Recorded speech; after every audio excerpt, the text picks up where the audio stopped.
That's right. No, I'm not. And you're not going to come in here demanding money from me. How would you? Man. Customers usually go through several stages when they hear that their item's not as valuable as they thought. The first is disbelief, followed by denial, anger, and even assault. In this video, we see a woman who assaults a security guard. Another insults and body shames Ashley, and one almost takes a swing at Les. The thing all these people have in common is that they were shocked at the real value of their item. Yes, ma'am. I was coming to pawn my ring because I have to pay my rent. It was due a couple weeks ago. Oh, okay. Why you keep looking at my ring like that? Is real? I mean, what, you want the studs on my lip or something? Pawning it. I'm not buying it. You're just pawning it. You want to pawn it? Keep control of herself. I don't know what the hell her problem was. I don't give a what her problem was. She's lucky my security staff didn't beat her ass. The woman on the yellow-white striped shirt screams like Ashley instead of letting her friend get a good deal. A customer comes in to pawn a very old-looking TV and DVD player. This is a type of thing that nobody's interested in. Seth won't take the man's old items, and neither will the man. You want to see me make you? Yeah. Watch. The guy thinks he can't be thrown out of the shop, but Seth proves him wrong. How are you? How can I help you guys today? I want a meat coat today. Should I wear a small? Any color? You sure this is a small? It's actually a medium. What? No, I wear a small. Try it. Try it. Suck it in. This has got to be extra small. Let me see here. Let me see. Let me see. Here, help me on this. I got a bad arm here. Let me see. Let me see. Oh no, extra small, extra small. Somebody else that we can talk to. We know what they're doing around here. I know what I'm doing here. You're telling me you're small because it's a small coat. I want a small. I wear a damn. A woman wants to buy a coat, but she obviously doesn't know what size she wears. Here, try this one. This is the one. Okay, let me try it. Try Try it. it on. Yep. You're too big. I didn't try anything. You're way too big for her. He tried me. Have a nice day, ladies. What do you got to do? Escort you to your car. Make sure you get the No, plate. no. I'm tired of this. I am not going nowhere. Yes, you are. Oh, no. Seth plays a little joke on the angry Karen and her friend just before he sends them out of the pawn shop. I need to get my stuff, my two TVs. I need your ID or the tickets. My what? ID or your ticket.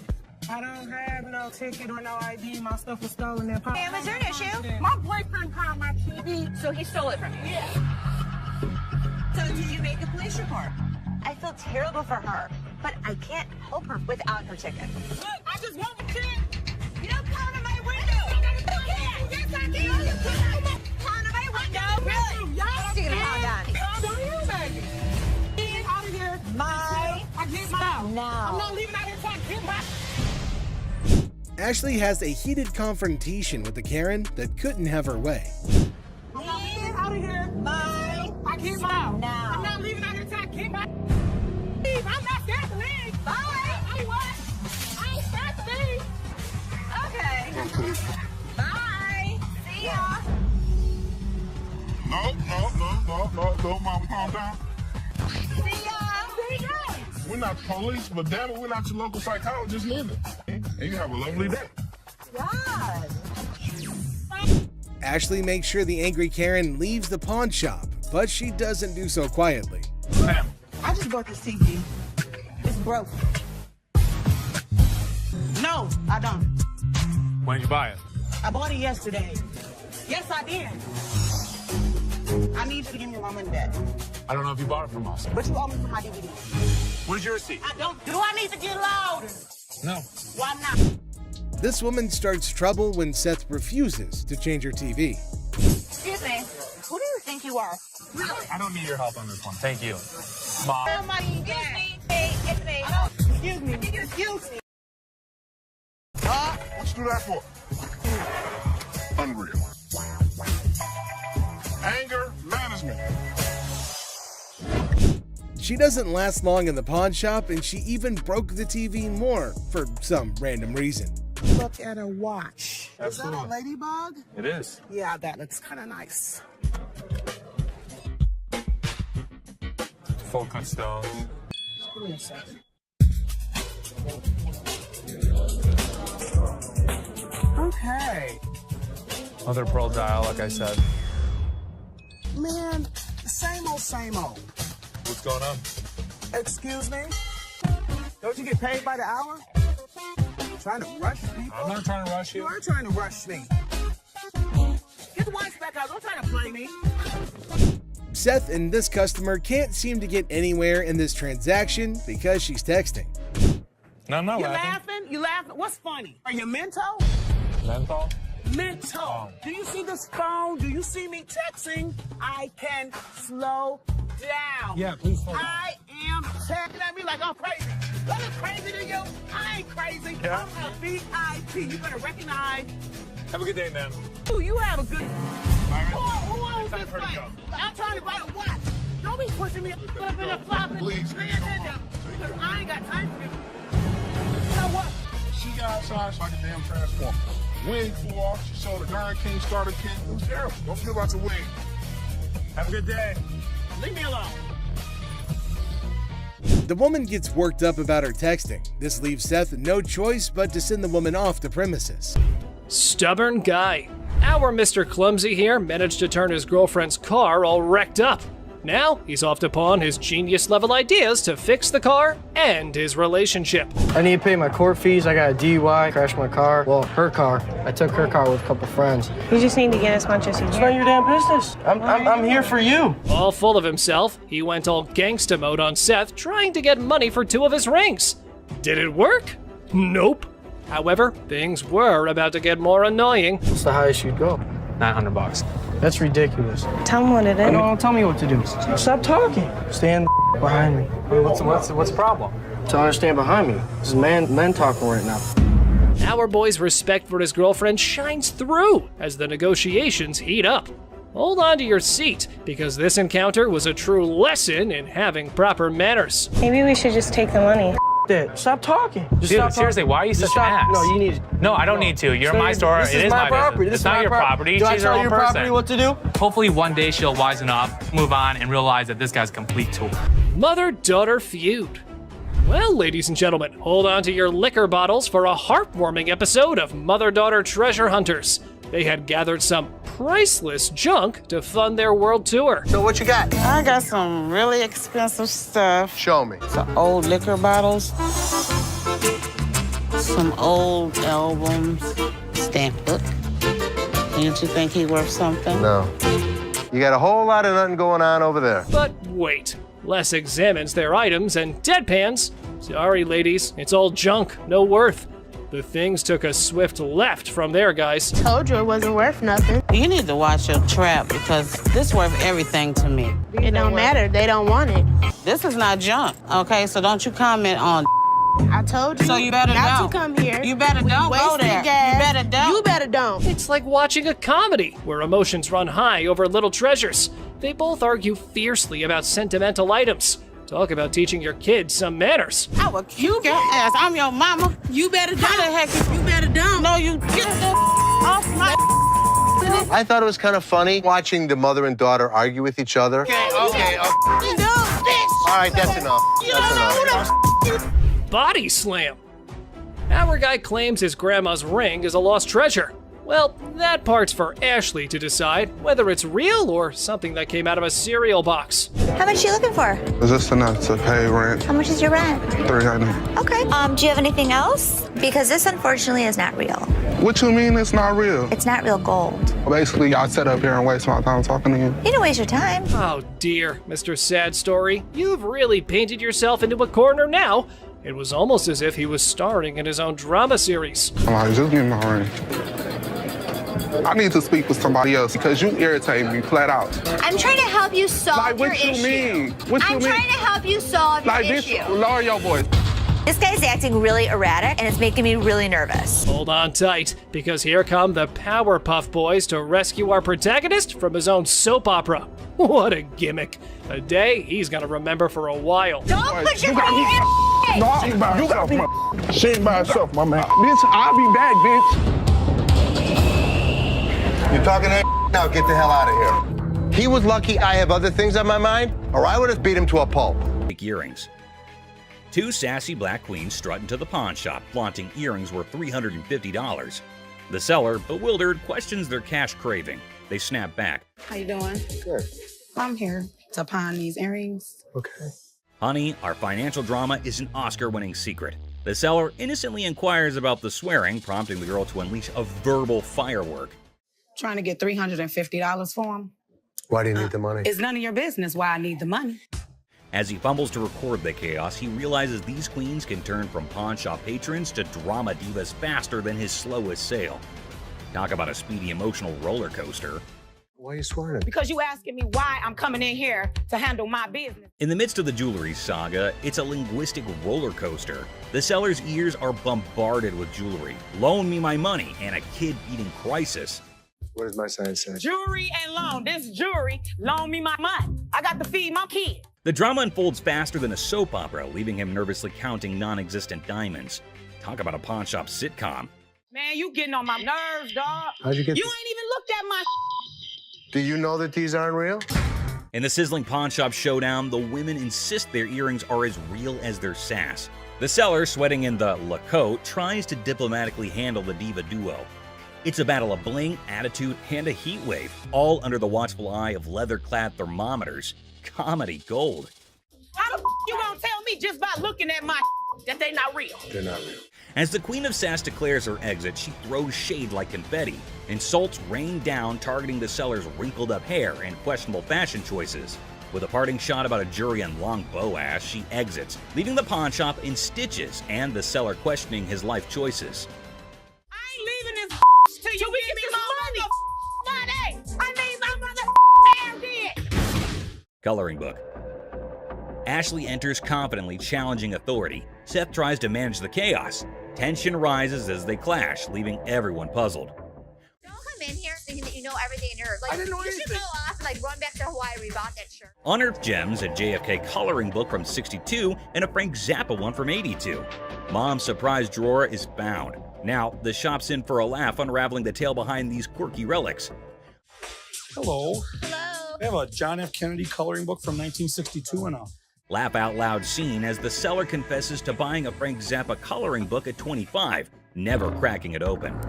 Now, with 3 daughters in college, it's a hilarious quest for cash. The quirky relics become the center stage for a funny exchange in the pawn shop. So why do you want to get rid of it since you loved him so much? well, I have 3 daughters in college and I need money. The negotiation dance continues as the seller justifies prices, leaving room for haggling. Tension rises comically as the buyer feels snapped at. The shopkeeper offers a research break, declaring, "I'm not in a hurry," in this pawn shop sitcom starring quirky characters.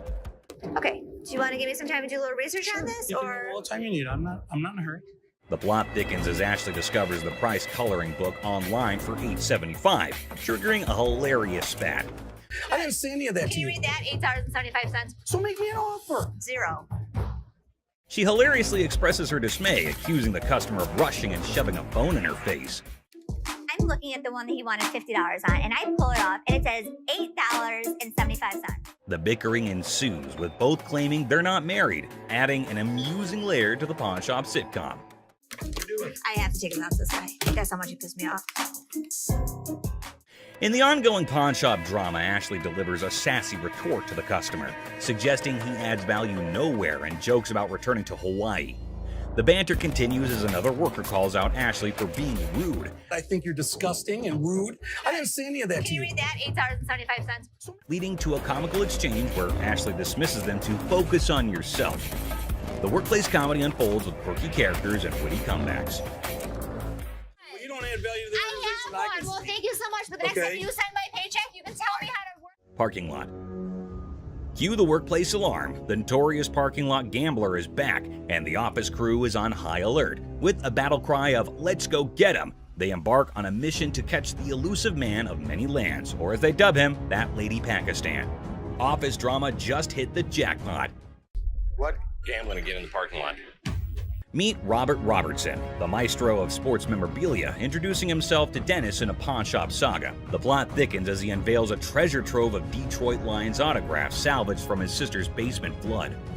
Forget superheroes, this guy's heroics involve rescuing signatures during a Union picket line water ballot. All right, here's Robert. Robert, Nice to I'm meet Dennis. you. Nice to Nice meet you, Dennis. Yeah, I got an item here. You might be interested in. In the wild world of pawn shops, Dennis is hit with a first, an NFL labor strike poster. As Robert pitches his Union picket line relic, Dennis, caught between fandom and frugality, contemplates the value. It's a negotiation dance where even the poster's wrinkles have a say, and Dennis dreams of a dad who'd splurge on a heartbeat. What, Steve Bacchus? This is the first time a guy actually brought in an NFL labor strike poster. Dennis and Seth, the dynamic pawn shop duo, are advised to step up their deal-closing game. In the Battle of Signatures, Robert's pitch clashes with Dennis's detective skills. It's a showdown of history versus water stains, where even a tear is more drama than a soap opera. Selling history hard, selling water-stained history a comedic challenge. One just like this mint, though, and he got $950 for it. Right, so if that was mint, why would you want $1,000 for this? In this hilarious haggling carnival, the pawn shop pros are on their knees throwing cash offers at Robert for the water-stained NFL labor strike poster. It's a dollar dance-off with Dennis and Seth, and they're juggling 20s like it's a comedy club. In the end, it's 5 20s that win the bid, leaving Robert with a pocket full of paper and the pawn shop crew high-fiving over their historic steal. $75? No way. Offering you just $100 cash money right now would make it. Gold earrings. In the golden world of earrings, Ashley and the customer embark on a carrot quest. The earrings sparkle, but the price tag dims the shine. The customer eyeing the digits suggests a hilarious plot twist, an exchange proposal that could turn this jewelry journey into a comedic barter ballet. I was looking for some gold earrings. You are in the right department. In the dazzling dance of earrings and dollar signs, the customer flips the script with an exchange proposal. Ashley, the jewelry juggler, contemplates the weight of the situation, hoping those earrings don't tip the scales against her. It's a hilarious jewelry version of Let's Make a Deal, where carrots and comedy collide. Well, what we can do is I can take those and apply money towards these. In the comedy club of carrots, Ashley drops the punchline, a whopping $500 for the desired earrings. The customer, expecting an exchange extravaganza, faces the reality check. Okay, so what I can do for you today, I can apply $40 towards these. I paid $500 for those. What do you mean? You can't do an exchange? Ashley, the weight wizard, spills the carrot beans, revealing that these earrings are more featherweight than a dieting hummingbird. It's a priceless jewelry negotiation that has the audience and the scales in stitches. Okay, I can't give you $500. Why you can't? Because it's not worth. In this comedy climax, the customer unleashes carrot chaos, insisting her earrings are weightlifting champions. The tension escalates as she dubs Ashley Boo, but a touch sets off a mini drama. I know how much these cost, boo-boo. Because you screamed that they're gonna get you more money, boo-boo. The pawn shop becomes a carrot battleground, and Ashley's final offer of $175 is the punchline that sends the customer storming out, leaving the jewelry saga in a carrot cloud of comedy. Everybody else good. Pose made you Fake diamond. In this wild pawn shop showdown, two characters storm in like a tornado, armed with an attorney and a demand for $900. The seller, caught off guard, awkwardly requests a card while the attorney seems more like a background dancer in a chaotic legal dance. It's a scene where negotiations are more like a comedy sketch, leaving everyone wondering if they stumbled into a legal circus. I got my lawyer with me. This is wrong. Show me your card. I don't have a card with me. It's my attorney. Customer unveils a questionable earring, claiming it turned his ear into a rainbow. The seller, armed with skepticism and a keen eye, dissects the earring, declaring it a fake diamond disaster. So what do you want to do today? You want me Can to I get figure my money out? back? You want me to figure out why your ear's turning a different color? Is that a real diamond? Enter the legal cavalry. The customer brandishes a lawyer in the name of mismatched receipts and the ear that turned technicolor. It's a jewelry malfunction turned legal circus, and the pawn shop is now the stage for hilarious gemstone saga. This is not the correct earring for the receipt. Chaos ensues as the customer brandishes a jewelry store receipt like a wizard spell. The attorney, a sidekick in this legal circus, demands a refund for the rebellious earring. The seller, caught in the crossfire, faces threats of escorting and leg knocking, all while insisting they won't budge. It's a legal showdown where the only guarantee is a laugh-out-loud twist around every shiny corner of the pawn shop arena. The earring does not match the description. What you mean? So you saying now I just brought an earring in? The customer, armed with a kaleidoscope ear and a refund demand, insists the seller turn around and walk that butt out the door. The seller, invoking a hint of pawn shop diplomacy, proposes a negotiation dance, but warns, keep your butt back there. Cue the dramatic soundtrack, man, it's a comedy in motion. An evil woman anthem echoing through the pawn shop arena. Get out. Yeah, you know, took my money, just sold me a gold earring. Golden State Warrior ring.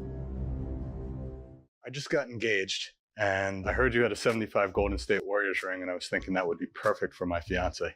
This man came into the shop to buy something, which is odd because most people come into the shop to sell something. This man, on the other hand, was interested in Rick's 1975 Golden State Warriors ring, but Rick was unable to but laugh at this. Rocco, will you grab me that ring? Sure.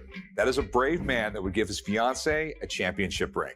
Even though Rick keeps on laughing, asking why the man is giving a ring like this to his fiance, we understand that the buyer isn't pleased with Rick's antics. So what I did was I brought pictures of another 75 Golden State Warriors ring. The buyer produced photos of another Golden State Warriors ring and attempted to match them, which they did. Then he asked if it was a genuine diamond and if Rick had checked it. Rick told him that the stone was genuine. Perfect. Have you tested the diamond? Oh yeah, it's a real diamond. It's a real diamond, okay. The buyer then proceeded to use his own tester to determine whether or not the diamond was genuine, as he was a collector and dealer of sports memorabilia himself. But as he went to test the diamond, it didn't pass. It's not testing. That's because you have a really cheap tester. So Rick stepped in with his own tester, which of course revealed that the diamond was genuine. Even though Rick was irritated by the whole thing, he chose to be courteous to the man. First fine on mine. Okay, I will trust that. The buyer requested for the amount after the ring had been tested, which Rick believed to be $11,500. The purchaser, on the opposite hand, had a budget of $5,000. Any 11 grand, that's what I can do. That's your bottom line? Yeah, okay. That's price. Because Rick refused to go any lower than $11,000, the buyer was forced to leave the business unhappy and empty-handed. I didn't think he was going to go 5,500, but I thought, he'd work with me a little bit, but he seemed... Good. What's up with this? Give me 1 second, sir. To be honest, I don't think we're going to take them, but... You say what? Go get somebody for me, dog. This made me act up. Yeah, what's going on, man? What's going on, cuz? 40? No? Yeah, I'm not interested. For real? For real. Just on that bum. Listen, don't be throwing the at me. You understand? You understand? There's no shortage of entitled customers who come into the store, and this next one easily fits the bill. I mean, what's up with that? Nothing. I'm calling this scene, so... Y'all about to rush me or something? Here's a guy yelling at the front. What's up with that? On that bum. Listen, don't be throwing the at me. You understand? You understand? Trying to gang you understand that, dog? Trying to gang up on me. That, dog? Don't ever throw. Take your hands off my mother. With the customer starting a tantrum, Les finally speaks, and let's just say the others were nicer to the man-child than he was. Yo, y'all ain't over here anyway. I smack the out your ass. Don't even reach behind nowhere. Reach what? Nigga, if I got it, got it. Reaching, Jonas, don't get my stuff. What the is the loan at? Don't try to steer me down. Well, and what you gonna do? This guy was threatening me that he's coming back. Does he think we don't have security cameras? Does he think we don't know what his license plate number is? It'll be his worst thing. If he even thinks about try to step up like they was some players, they ain't even really in my ball game. I'm in for real. I'm up. This mother thought he was a badass. As you can see, I'm a badass. Les not only kicks him out, but also ensures the man stays out. If it were up to him, they'd probably ship the man to another state. Hello. How are you? I'm fine. How are you? I like your nail polish colors. Thank you. What do we got here? A laptop? Laptop. You type in your password? What brings you in today? I just want to pound it in so I can get... How do you forget the... When's the last time you used this? About a month ago. You forgot your password? Yeah. Try again. I need at least 165. I mean, I can't do 125. 65 or not. When a lady comes in with her laptop, she forgets her password and manners, but Ashley can only help her with one of those problems. Okay, I know what, I ain't got time for it. It's like you don't like your job. You don't like your job, you shouldn't work here, sweetheart. I'm sorry, you really shouldn't. I am respectful. Learn how to talk, learn how to talk, learn how to talk. Have a good day. You were too silly. So are Don't you. touch my toes.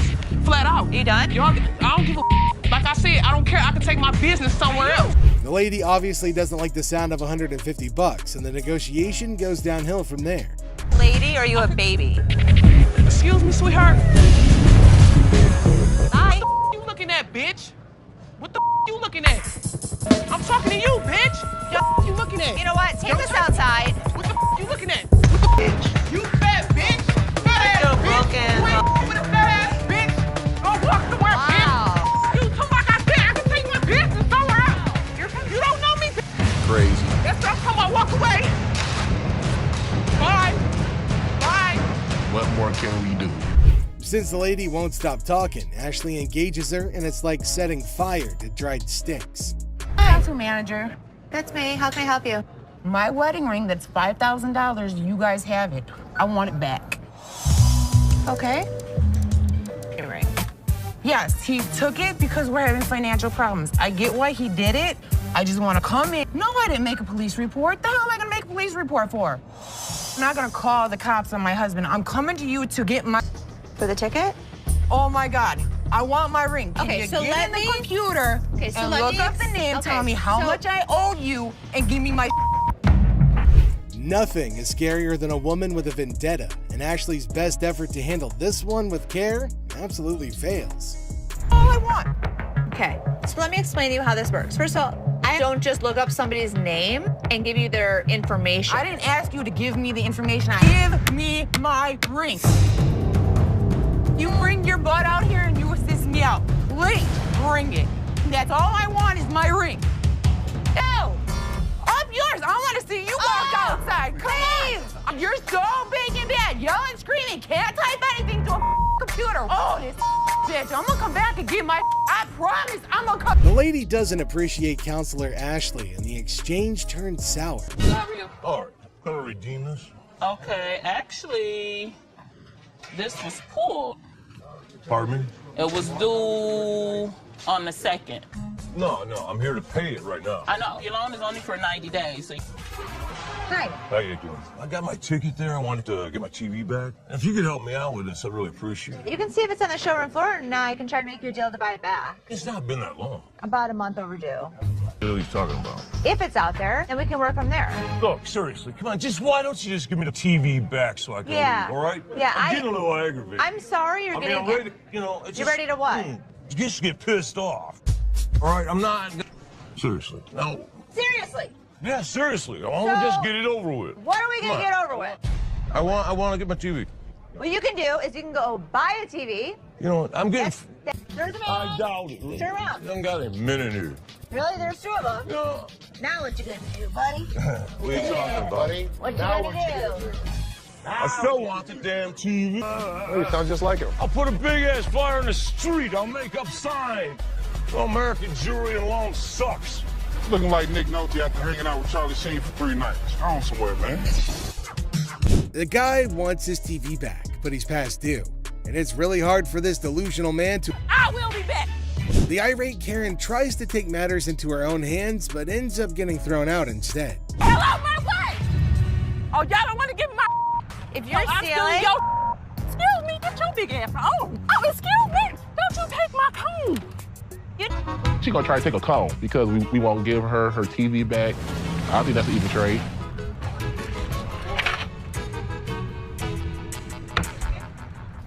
It doesn't end there though. The woman tried to take a cone since she couldn't.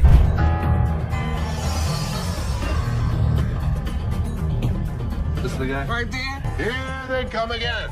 Les? Hi, how are you? I'm attorney Kyle DeQueen.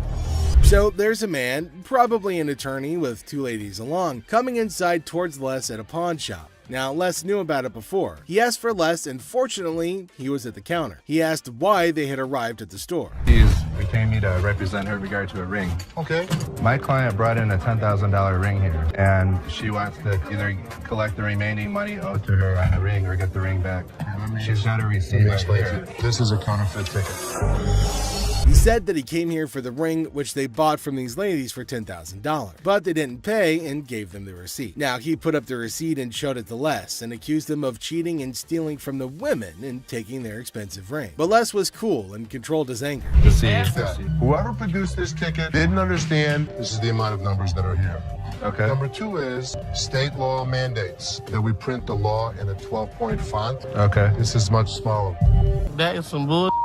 It may be bull, but that's the truth. I don't know how I got mixed up, but There's the game-changing point. Les, after listening to him, explained that he will reveal the truth now by showing the real receipt that they had. He went and came back with real receipts that they've been giving to the customers. There, he spotted major differences. He notified him of the major changes in the receipt that he brought. The man looked rather weak and stunned in response. printing wrong or whatever, but this is the ticket he got from here. He didn't get it from here. He didn't get it from here. So now we just liars and we just come I'm not saying that you are. So you're trying to send my son a liar. I wish I had better news for you, but... That's bull. That's bull. The numbers don't match up. The paper stack doesn't match up. This is a fake. Now you side with them. You're not representing us. If I don't get my ring or my money from them, how you gonna get paid? The attorney turned to the women, but oh my god, they're still accusing Les of having given them the wrong receipt and asking the attorney to take the money from Les. The man, being down on himself as you can see, argued with them. The man showed the evidence to the ladies and told them that they were having the wrong receipt, but they continued to argue. Ticket, how about that? No, I don't believe that the store gave me this ticket. Nah, well, I don't believe you a real attorney. We ain't got it right. All this somebody better give me my money. He's my attorney.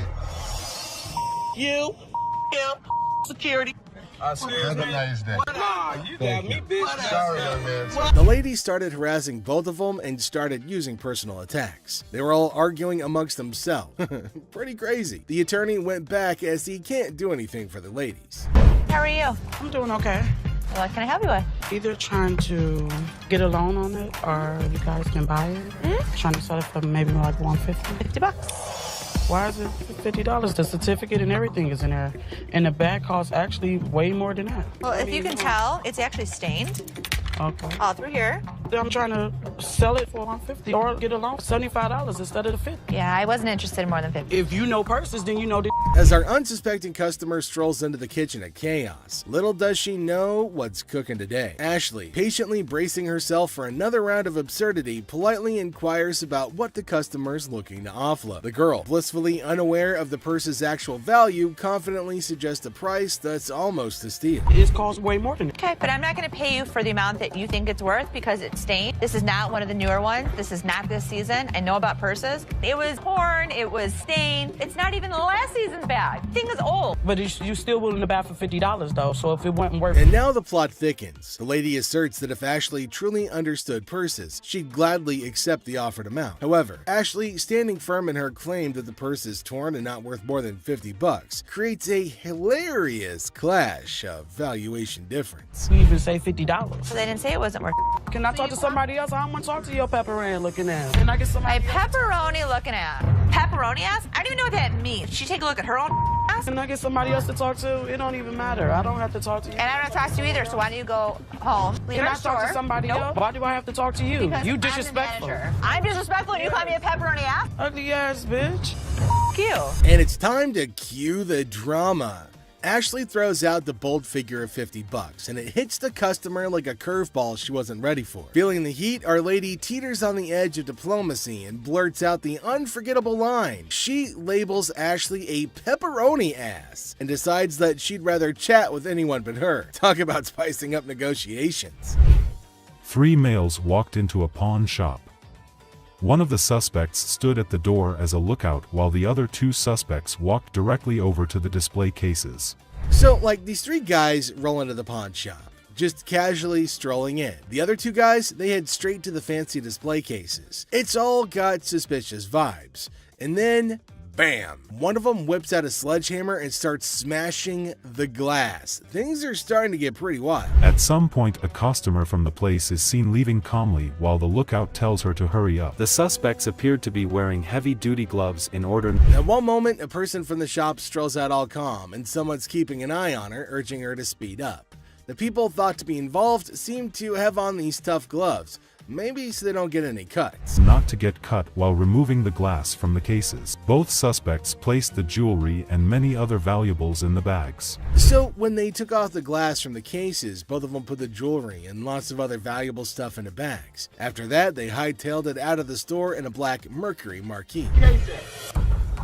Where the case at? Where is it at? Where you put them on? The guy storms into the pawn shop all worked up and starts shouting about a missing case. He's demanding to know where it is, and he appears to be accusing the staff of removing. The feeling of stress in the air is increasing, and it's obvious that something is wrong. You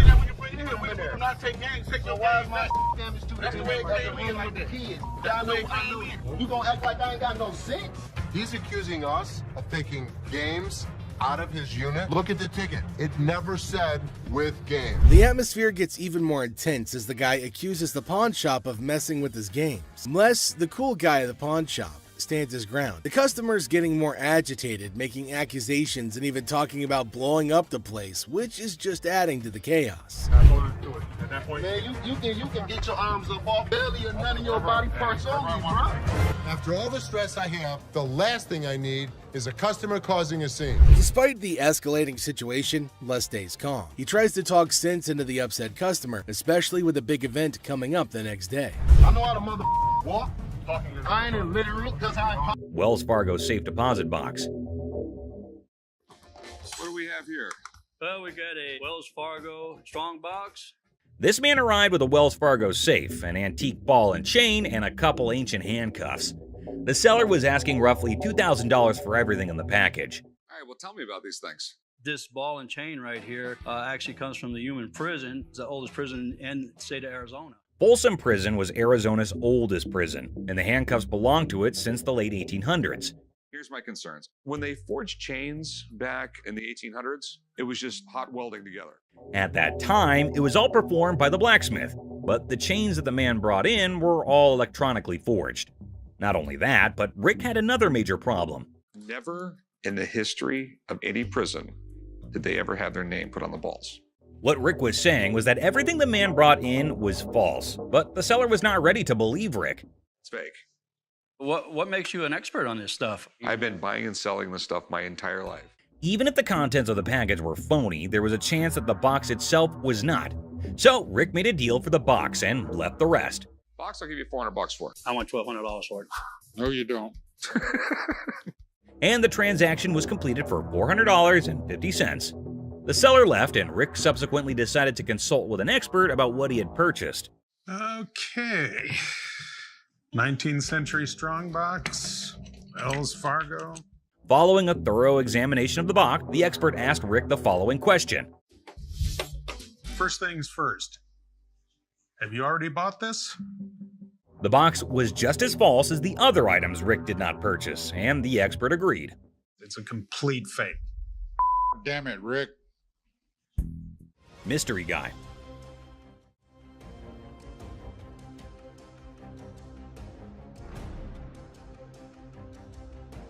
Right there. Here they come again. Hang on to your hats, folks, because we're diving into one wild tale. Picture this, a mysterious dude looking like a secret agent casually strolls into a pawn shop, acting like he owns the place. The shopkeeper, eyes wide open, can't help but stare at this walking enigma. I mean, who wouldn't? He's like a riddle on two legs. Now brace yourselves for the craziness escalates. Our mystery guy isn't flying solo. He's got not one, but two ladies in tow. A trio causing a ruckus.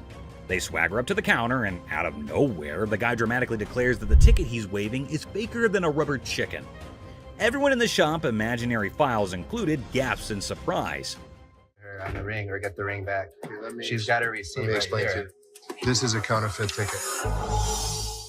Hold on to your giggles. The shopkeeper, smelling something fishy, turns into a detective. With a sneaky grin, he tells the trio to chill and confidently says, "I'll prove it's a fake." The suspense builds as he brings out the real ticket, examining both like he's some ticket art connoisseur. This is the amount of numbers that are here. Okay. Number 2 is state law mandates. Hold on to your funny bone. The shopkeeper spots the differences quicker than yelling "fake alert" with a big old grin. He declares, "Nice try, folks, but your ticket is faker than Monopoly money." Cue the imaginary mic drop in the background. But whoa, Nelly, the trio isn't throwing in the towel just yet. They get into an energetic discussion, pointing fingers, thrashing arms, and hollering as though they're contending in a yelling challenge. It resembles something out of a sitcom, and you can't resist the urge to chuckle at the idiocy. In the grand finale, our mysterious guy and his partners in crime admit defeat. Looking a tad embarrassed and probably feeling a smidge silly, they storm out of the pawn shop. The shopkeeper, now a hero in counterfeit ticket detection, is left with a bunch of baffled onlookers. And there you have it, a hilarious adventure that's weirder than fiction and funnier than a clown on a unicycle. Comedy gold, my friends, comedy gold. Gun cabinet. Well, it's a desk, but it's not really a desk. It's actually a gun. So what this woman brought into the pawn store was not anything that was common. It appeared to be nothing more than a plain desk, yet it was far more than that. It's a gun desk. Yes, when you push down on the inkwell, a bullet fires out through the trapdoor. When you press down on the inkwell, a bullet fires out through the trapdoor, and this desk transforms into a pistol when the time comes. If I sell it, that's fine. If I don't, I'm okay with that too.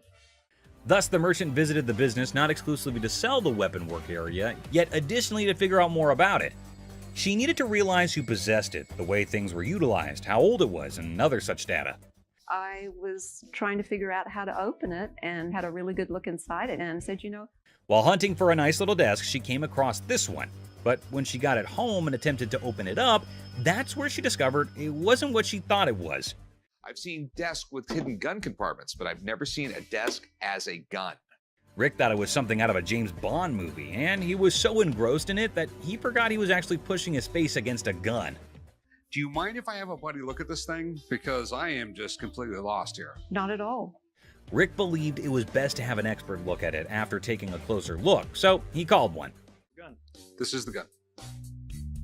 What? The master had never seen anything like it, and had no clue about what it was utilized for. Yet, in lieu of what he saw, the master reasoned that it was made somewhere in the range of 1890 and 1910, which was an issue. Even though he couldn't guarantee it, the Pawn Stars may buy it in a gray area. Bring it to a gunsmith and have him professionally deactivate the mechanism. Then it can be legal to buy and sell. The only way to buy and sell it legally is to take it to a gunsmith and have him deactivate the mechanism. Only then can it be simply and legally acquired and sold. I wish I could help you out more. It's just one of those things. Thanks for bringing it in. Oh, you're welcome. Orange Bowl ring. I decided to come to the pawn shop today to sell my Penn State Orange Bowl ring from 1973. This individual then brought in an Orange Bowl ring from Penn State in 1973. He was in the shop trying to sell it since he needed the money for upgrading his house, and he reasoned that it must be valued at least $1,500. Where'd you get this? I went to Penn State and guy down the hall played on the team, and he needed some money, and I bought it back then. The seller claimed that one of the team members needed some cash and that the only thing he had was that ring. Thus, the man paid him the necessary funds and purchased this ring. It was Jeff Clark. He didn't play too much, but he was an outside linebacker for the team. This particular ring belonged to a linebacker named Jeff Park, who was a member of the squad even though he didn't play much. What are you looking to get out of it? I'd like to get $1,500. Okay. Just as he previously stated, the man wanted $1,500, but Rick needed to examine the situation more carefully before making any moves to get the ring. It was then that he discovered that the ring had a problem. The price is reasonable, but it's illegal for me to buy or sell anything when any identifying mark has been removed on an item. The ring was cool, but it was also reasonably priced considering that the engraving makes it completely identifiable. It was no longer lawful for Rick to purchase or sell this ring after the engravings were taken out. I'd be more than happy to buy it off you for $1,500. Problem is, it's like buying a car without a VIN number. The seller was a little confused as to how the removal of a few inscriptions might make the ring illegal to purchase or sell. As a result, Rick and Corey had to thoroughly explain everything to him and let him know that despite their best efforts, they're unable to handle it. All right, dude. Okay. Sorry I couldn't do nothing with it. Okay. I know 1,001 people I could have sold this ring to and made a fake bill. I have some political memorabilia, the Secret Service ID for J. Howard McGrath, Attorney General of the United States. This individual entered the pawn shop with a $10 bill that had several signatures on it, a White House pass, and several Secret Service IDs. He estimated 1,000 figures for each of these items. But before beginning to negotiate, Rick needed to learn more about them. He was the chairman of the Democratic National Committee when Truman ran for president. Rick was prepared to strike a deal after briefly discussing J. Howard McGrath, the Attorney General of the United States, and how influential he was in Washington politics. But there was a small issue. You got some neat stuff here, and these three things right here, I really want to get checked out. Rick checked everything and concluded that not just the dollar that the man had brought in was counterfeit. Rick had to see the expert to find out if he could purchase the other items, since he had a hunch that doing so might be illegal. You don't want. A counterfeit bill is not legal to own. The expert said that the White House pass and the Secret Service ID were authentic and acceptable to purchase, but the fake banknote was a different thing. Thanks for coming in, Mark. Not a problem. You're the best. Appreciate it. Alrighty. Now that the expert had left, Rick was prepared to strike a deal. Aside from the fake bill, he asked the vendor what else he wanted. Yeah, I'll give you $500. Good deal. All right. You want to write them up? Yeah, sure. The vendor left the store with the cash and the unauthorized bill after the trade was completed for $500. Hopefully he gave the Secret Service the counterfeit bill. Good day, sir. Have a good day, my man. Yes, sir. Oh, mother. Oh, man. Who the you calling him?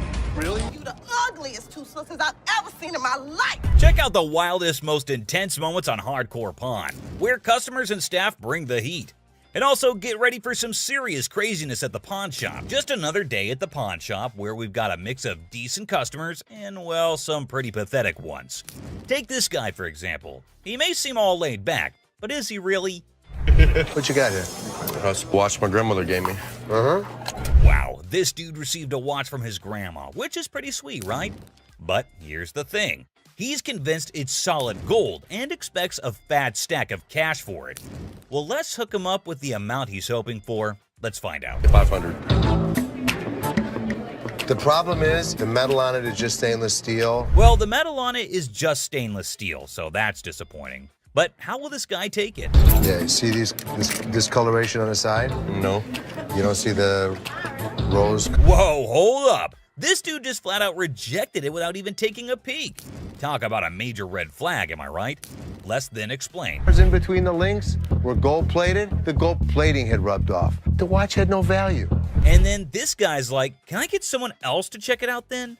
Because Les shut down his hopes of getting any cash. Whoa, okay, Mr. Expert. This dude is seriously not happy about it. Value. It does have value. How about your chain? You want to pawn me your chain? Anyway, being the sweetheart that he is, Les brings in another dude for a second opinion, just to be fair. But what happens next is totally mind-blowing and straight up disrespectful. Brace yourself for this one. It's gonna shock you. Does this bozo know what he's doing?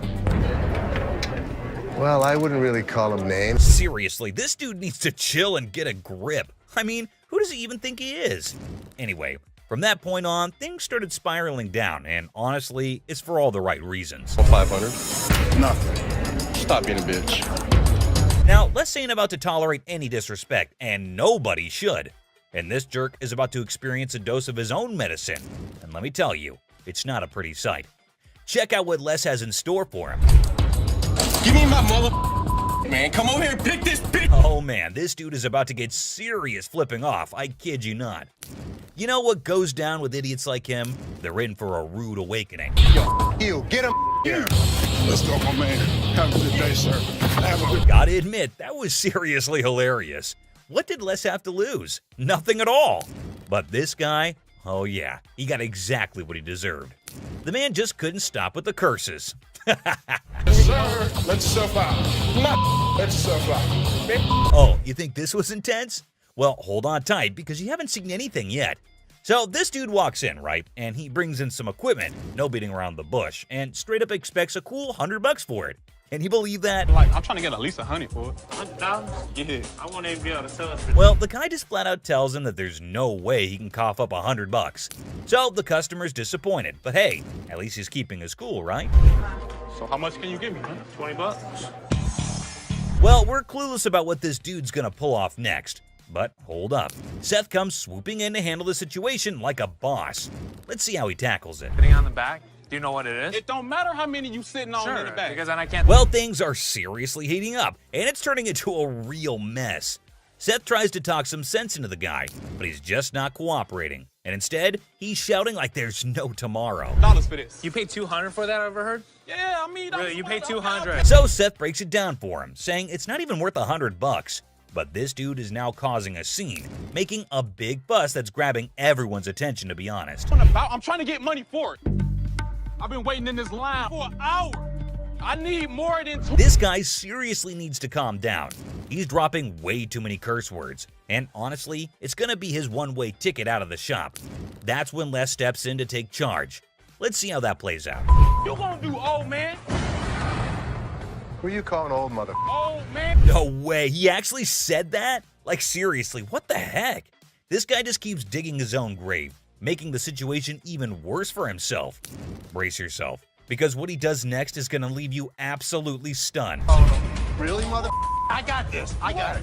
You wanna give me more than 20? Oh my god, seriously? Can you believe it? This dude actually tried to mess with Les and thought he could get away with it without being kicked out. That's some messed up behavior right there. Like, what on earth was he even thinking? Wait for an hour. Really? Me? You? Well, he totally got what he deserved. But guess what? That's not even the end of it. Brace yourself for this next one. So, this lady strolls into the store wanting to treat herself to a fancy watch. She's all sweet and ready to drop some cash. What could possibly go haywire, right? This will be good. Okay. This one. This is really pretty. Now, this lady is seriously contemplating whether she should go for it or not. So, what's your take on it, guys? You think she'll end up taking it or not? That's really pretty. It's really pretty. Good on you. It was 100. 100. Okay. She went for it. Well, everything's going pretty darn smooth so far. I don't want to jinx it though, so let's just wait and see what unfolds next. Here. No. What is this? It's a $100 gift card. $100 gift card? Hold up. Is that for real? She whips out a gift card with all this confidence, and hey, is that some kind of new payment method now? Ashley looks totally baffled by this turn of events. Not a gift cards. What would you call it? It These says are preferred customer. Right. Man, this lady is already super worked up the moment Ashley spills the beans that it's not a gift card. And she goes on to explain the situation. Talk about major agitation right off the bat. It allows you discounts on the sales floor. You can't swipe this card and apply. This lady is seriously caught off guard and maybe just can't handle the fact that it's not a gift card. And well, she's getting a bit too aggressive, folks. You know, the kind that usually gets shown the door and tossed out of the shop. Turn around and swipe it, okay? There's no swiper on this. So you telling me I'm I losing? gotta say, this lady is giving me some major secondhand embarrassment. I mean, it's crystal clear that the card cannot be swiped. Like, come on, that's basic common sense. But no, this woman just kept on making a complete fool out of herself. I don't understand up in here, okay? But what is she gonna swipe? Hold on, one second. Let me explain this to her. Man, the way this woman is yelling, it won't be long before she gets the boot from the pawn shop. This customer is completely unreasonable, dude. But hey, props to Ashley for still trying to explain things calmly and patiently. But where do you see a swipe thing on this? Do you see a Someone needs to rein in this woman because the way she's throwing a fit over a gift card is seriously ridiculous. I mean, does she not even realize how foolish she looks? Just look at her, still going on and making an absolute spectacle of herself. Somebody want to buy a preferred gift card? There's not $100 on it. There's not. Man, people can really lose it sometimes. It's wild. And last but not least, we get this other dude who goes absolutely bonkers. But here's the kicker. It's not about something he wants to buy or pawn. Now, you might be wondering, what on earth set him off then? Well, keep watching to find out. Hey, how you doing? I'm here to buy an engagement ring. So, no kidding, this guy is actually here to buy an engagement ring. Whoa, that's some exciting news, isn't it? Les coolly presents a selection of engagement rings, and you'd think everything would go smoothly, right? Well, except for the blaring car horns outside, because of course, nothing can be too easy. Oh, damn, so that's the reason for all the honking? There's a massive truck just sitting smack in the middle of the parking lot. Now, take a wild guess. Whose truck do you think that might be? Come on, give it a shot. It's not rocket science. Semi-truck. And then it's white gold. That's me. Sir, can you... Ding, ding, ding. It's none other than this guy. So Les politely requests him to move his truck from there. And what do you think his response was? Find your place to park? Oh man, come on now. I'm in a hurry. I can't be moving my truck in this. Yikes, did he seriously say that? I mean, how do some people not have basic common sense? Did he genuinely think he was doing the right thing? Les is clearly not putting up with it, and you could totally see that. You don't have an option. You have to move your truck. I'll be more than happy to show Can you. you believe this guy had the nerve to straight up say no? Well, let me tell you, things are about to take a turn for the worse for him. But just when he thought he couldn't dig himself any deeper, he goes ahead and proves you wrong. Why are you so rude? I'm not moving the damn truck. Byron, take over. Well, obviously he's about to get kicked out, and trust me, you gotta watch this. It's absolutely hilarious. Move the truck. Come on, man. That's wrong, bro. Next time, parking on the freeway. This dude should be totally embarrassed about his behavior. And oh boy, he didn't stop there. He just kept on going. And the last straw was this. Move your truck! Silver Surfer. Oh, guess what? We've got a bona fide comic enthusiast here. Big surprise. Like, who isn't, right? Well, this guy's taking his passion to a whole new level. Feast your eyes on what he brings in. That's the Silver Surfer. Silver Surfer. Life size. Tell me about it. Well, this was a display for the Fantastic Four Rise of the Surfer movie. They made 1,500 of these, and plywood board. It is wrapped in a vac metal plastic wrap. Oh, what a shocker. It's a collector's item. But hold up emotions, people, because it's got a price tag. I'm not sure if the experts are going to agree. Well, online, these things go for $3,000. Actually, Silver Surfer was voted in the top 50 recognizable comic book heroes in America. I mean, I really went $2,000 for it. I am willing to buy this from you for $500. Hey, genius. If you're after that dream price, maybe hit up a comic store. Selling your treasure trove at a pawn shop? Yeah, real brainiac move here, buddy. 900 bucks. That's it. Think I'm gonna have to walk. All right, well, it was a pleasure. We're gonna go surfing on home. See you later. Custom-made electric chair. Folks, take a puff. We've witnessed all sorts of weirdness at the pawn shop, but this fella's cranked it up a notch. Check out his wild sell list. So tell us a little bit about him. We have Halloween retail stores. This is a custom-made electric chair. There's a whole show if you guys want to see it. Sure, go ahead, show us. Hell yeah! I'm really into this kind of thing. This might be the new feature at my house on Halloween. Oh, just what we all need. A bedside toy that screams Halloween 24/7. No biggie, except it's art, not like living in a slasher fic or anything. So we're looking to get about $8,000. Brand new, they're just above $9,000. And that makes a lot of sense. Right. Buy a used one that's 6 years old. Well, the cool thing about this one is that they don't make them like this anymore. You're right, they don't. The new ones are digital. Well, guys, Mr. Ambitious over here is dead set on this mystery item. Heaven knows what his grand plan is, but Les has a style for a bargain. Thank you very much for bringing Thank it in. We appreciate it. Damn it. I'm a little disappointed that I gotta schlep it back home, but you know, with Michigan being, you know, like the #1 state for haunted houses and attractions and things like that. Elephant skull haggle. Oh, guess what? No fancy sofa, no blingy ring, and no one-of-a-kind car to pedal? No worries. How about you trade an elephant skull for some greens? Because that's normal, right? Skull of an elephant. Really? Very unusual. It's very unusual. My best friend had it, passed away, and I inherited this one. It's where the tusks were. I understand that. It came from Africa? Yeah, right. Well, I So- can promise you nobody has ever brought in an elephant skull, ever. That I can Little tell you. unique. Ever wondered where one finds a thing like that? Well, surprise, surprise, there's a thriving market for massive elephant skulls. Yeah, you heard it right. Skull heads. 1,000. That's as low as I'm gonna go. Let me talk to my elephant expert. Africans are buying now for $2,300 and the Asians are $1,900.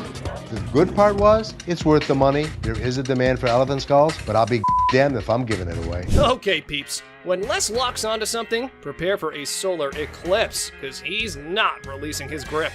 Anyway, there's a plot twist in this pawn shop drama. I got $700 bills waiting for you. $750. $700.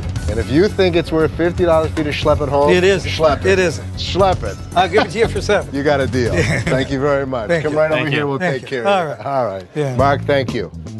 Bone rattler. Okay, people, the granddaddy of speed in the house. Ready to snatch up a drag racing car from the pawn shop? Who knew shuffleboard was just a warm-up? This guy is an expert. He knows all about drag racers. So does Jeff. Jeff is my jeweler, but he's much more knowledgeable with engines than I am. The guy that sold it to me said it cost him $85,000 to put it together. Probably clipping along at about 250 miles an hour. Fire this puppy up. I don't know how to start it. Gather around, youngsters. We got a drag racing sage here, boasting a mere 30 years under his belt. So the wisdom dump is here, as he schools the pawn shop owner. You know how to start them? Sure. I knew you did. How long have you been racing dragsters? For about 30 years. Oh. You ready for this? I'm ready when you are.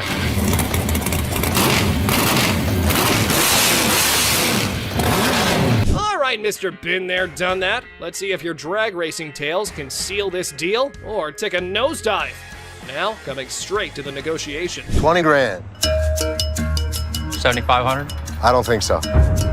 If you give me the money today, 15,000. I'll throw the skeletons in for free. We have a deal for 15,000? I guess so. Thank you very much. Have a good Enjoy day. your new car.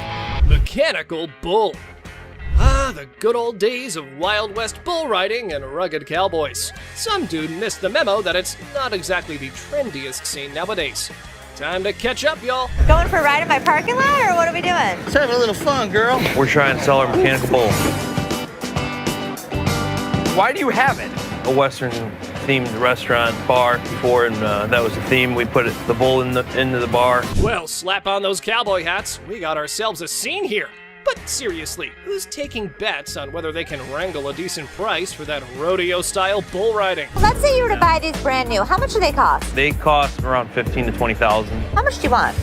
15,000. So if I was to buy this brand new or buy this used from you, it's the same price. Rental companies rent these out for $750 a day.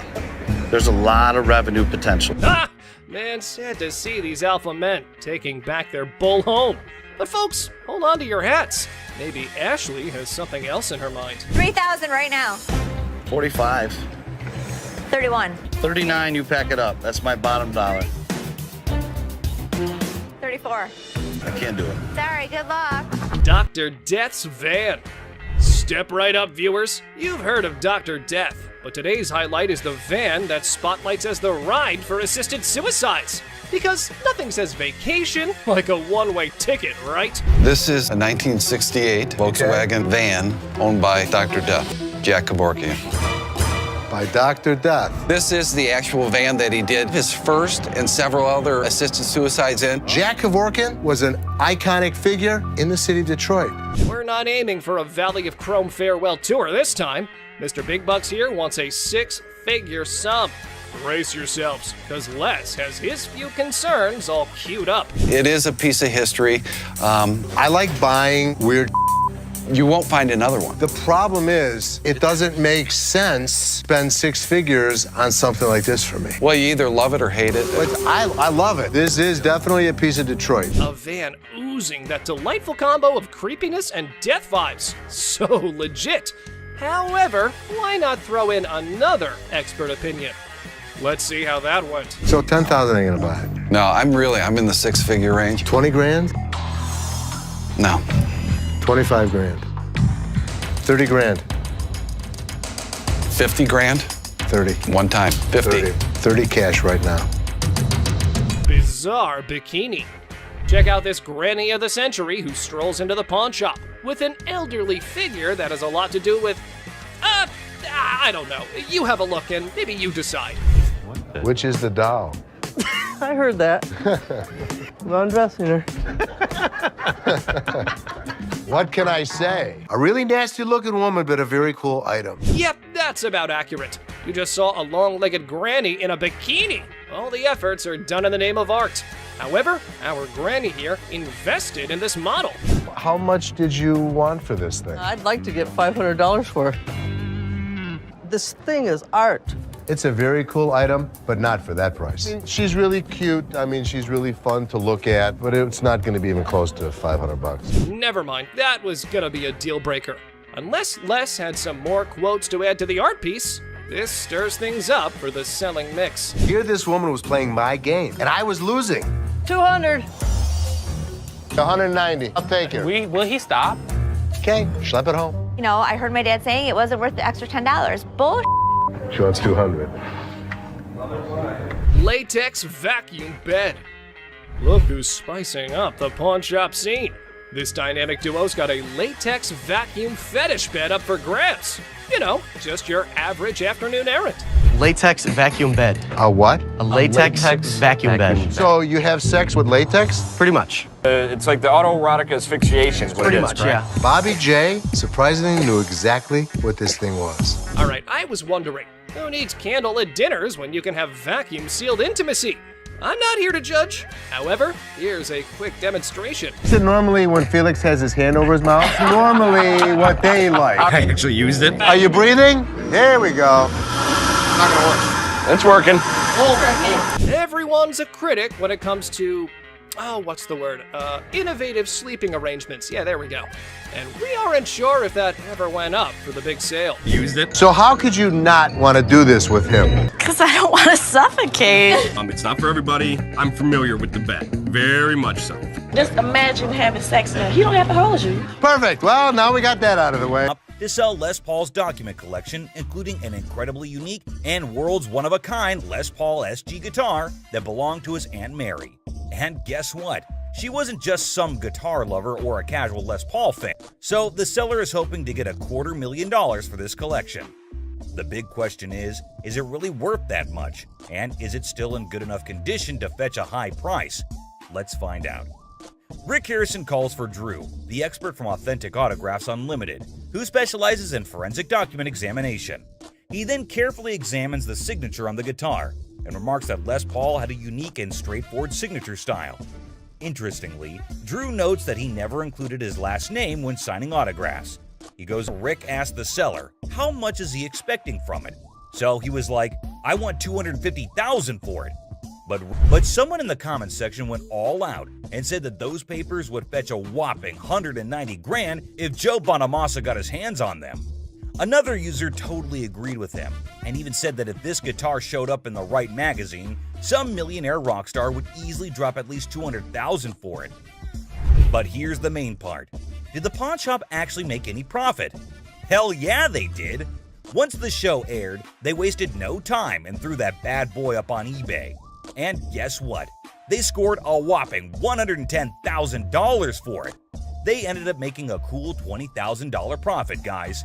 Now that's what I call a successful hustle. Next up, we have a customer who came in trying to sell a sword that was supposedly forged by the famous Yasutsugu family, known for making weapons for badass samurais back in the day. But here's the twist. The seller looked familiar to Corey. It turned out that he had been there before to sell a trophy. You'll be thinking what kind of trophy it must be. Maybe some ancient artifact or something, right? But no, it was actually a Grammy Award. Yes, all in excitement, Rick bought it. But later he found out that it was not allowed to be sold. Oops, I can see a great loss there. Because of that now, they had to be extra careful before dealing with this sword. They weren't sure if it was a legit samurai sword or just some ninja knockoff. The seller is a lawyer and claimed he had received the sword as payment for his legal work. Pretty cool, huh? Some users are even cracking jokes about why the guy was so willing to sell such a masterpiece.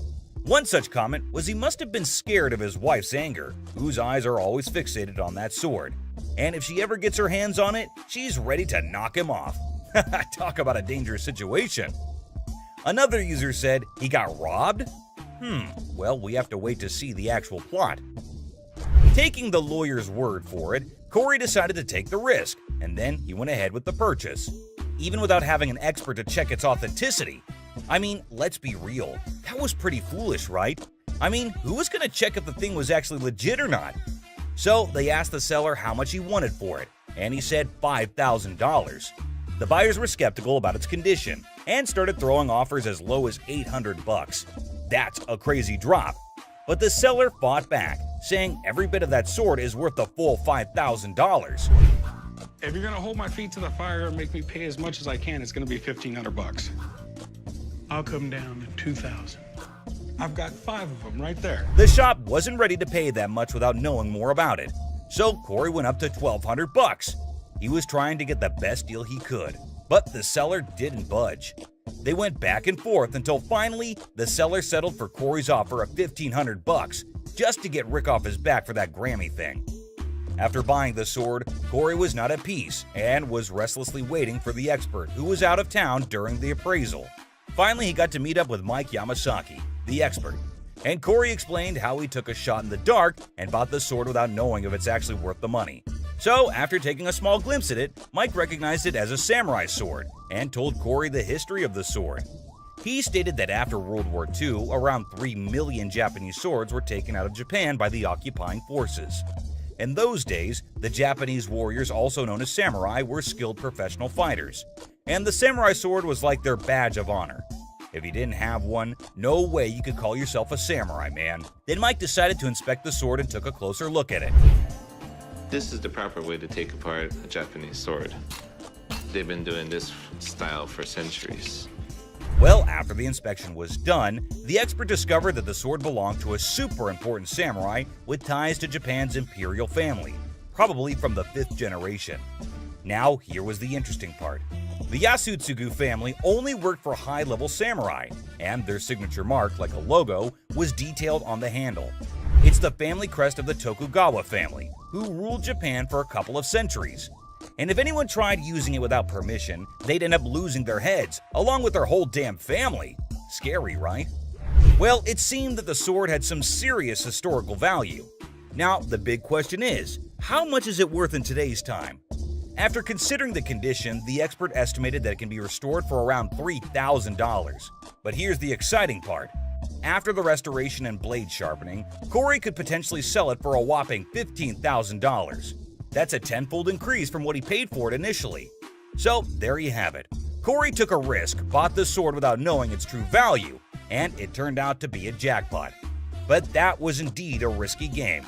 But does it always turn out to be luck, or sometimes they just lose everything? Well, we'll see this in the next episode, where a customer from season 16 walks into the pawn shop, hoping that the shop will take his 1700s Flintlock pistol off his hands. This thing is ancient and looks fascinating for being so damn old. But the funny part, the gun looked puke-colored. Did you do the amazing restoration on it? I did not. Well, let's talk about the history of this gun. Now, the invention of the Flintlock pistol back in 1615 was a total game-changer in warfare. But here's the thing. Hector, the seller, had no idea about the pistol's origin. It was passed down to him by his father, and he's looking to score $500 for it. But Rick has some concerns. It's pretty darn obvious that this thing has been messed with. So he decided to call in his arms expert, who knows his stuff when it comes to guns. Finally, the expert Alex Kramer arrived. He's the CEO of International Military Antiques. He takes one look at the pistol and straight up calls it ugly. Ouch!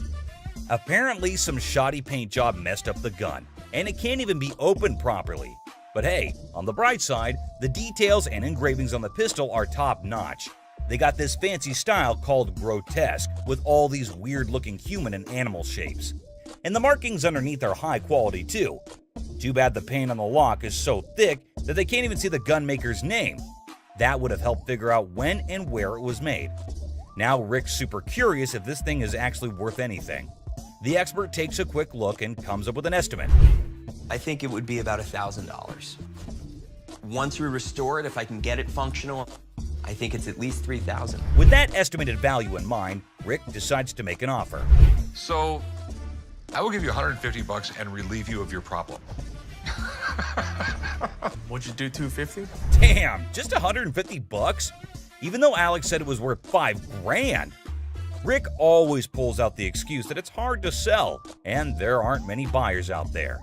After a short negotiation, the seller settles for a mere $200.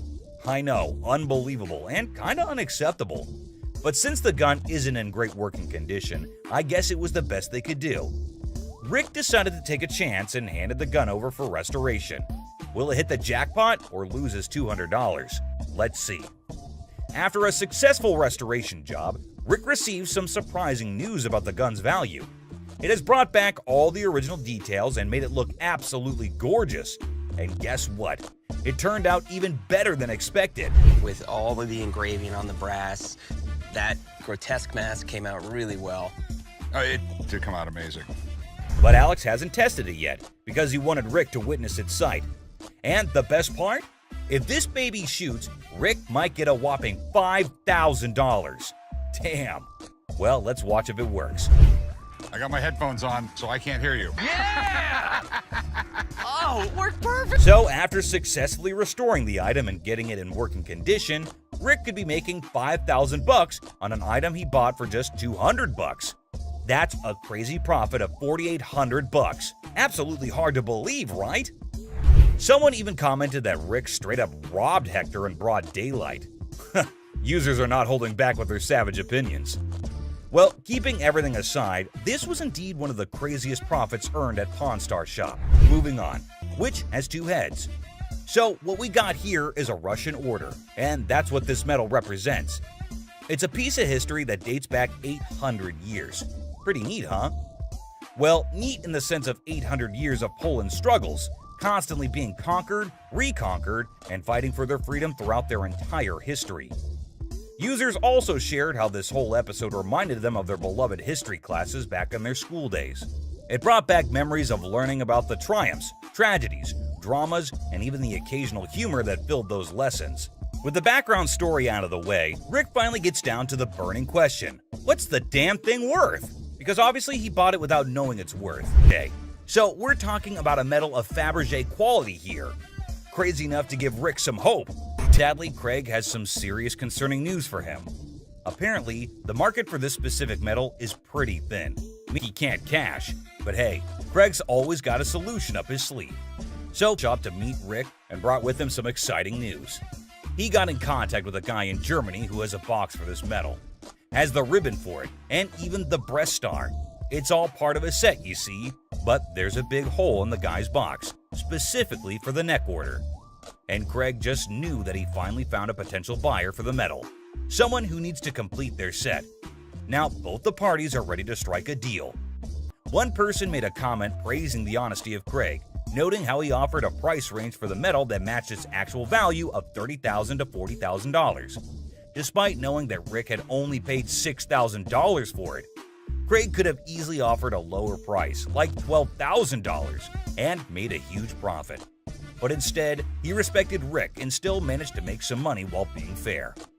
This man named Randy walked into the store with a huge-ass vending machine. He believes that his machine is from the 1940s. Candy? Yes, sir. You know who loves candy, right? This guy. Well, chum, we know your love for candies. But is this deal as sweet as them? This machine sure has Chum's heart, but Randy doesn't even know if it works, and neither does he have the keys to it. Well, let us look into what Chum thinks about it and whether he thinks it would be worth the cost.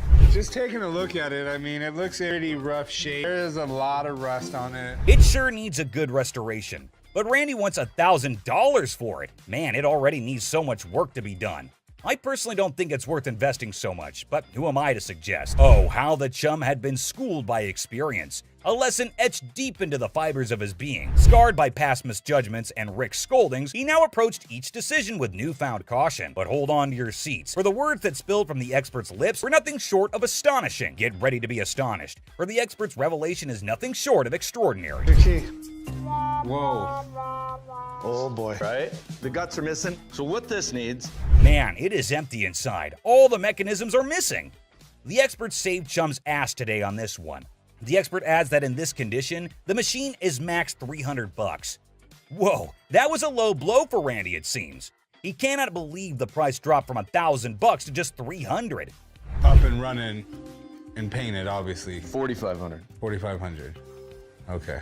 Well, this machine is asking too much. Chum noticed it and got the bargain straight from $1,000 to $75. And they just shook hands on $100. But a deal is a deal. Let's see how Chum restored it and made it a good sales machine for his own bars. Whoa! Holy Chum bar! Check it out, right? That is freaking awesome. Whoa, the machine is brand new again. No one can even imagine how it was before. And I know you're thinking no one got furious here. But hey, the video doesn't end here. You see, Rick was not so happy about the sweet gift lying in the garage. Why are your candy bars in it? That's the gift it keeps on giving, Rick. That thing, you can sell it for $6,500 today. Dollars off it every day for the rest of its life.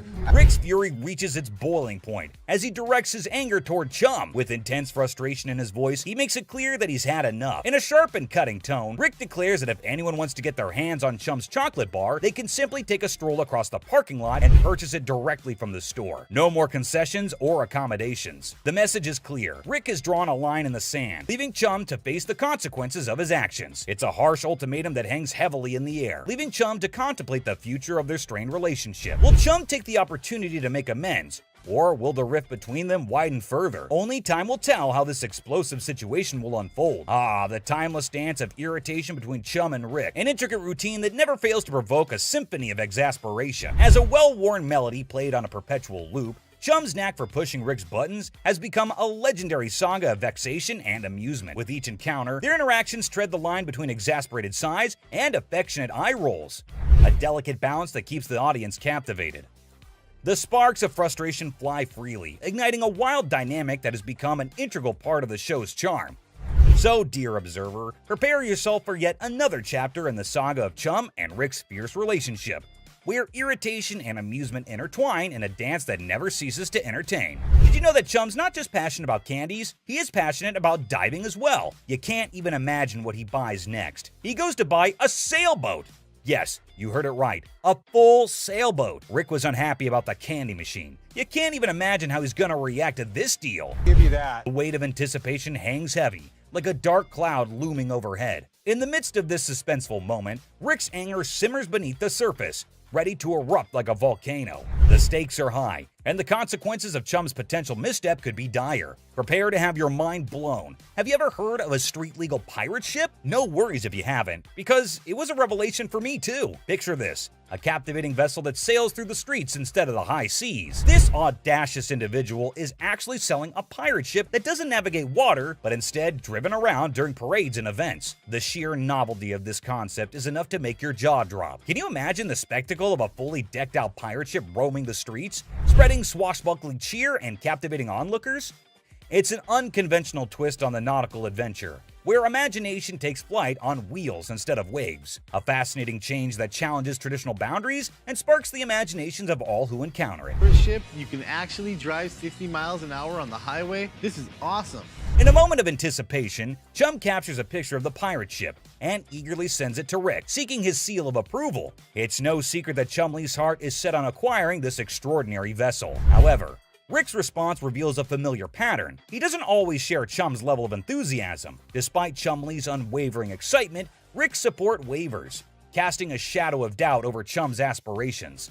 Nevertheless, amidst the uncertainty, Chumley embarks on an unforgettable adventure on the ship, immersing himself in a world of whimsy and joy. The pirate ship becomes a catalyst for moments of pure bliss as Chumley discovers a sense of freedom and exhilaration that he has never experienced before. It's a testament to the power of chasing dreams, even in the face of skepticism.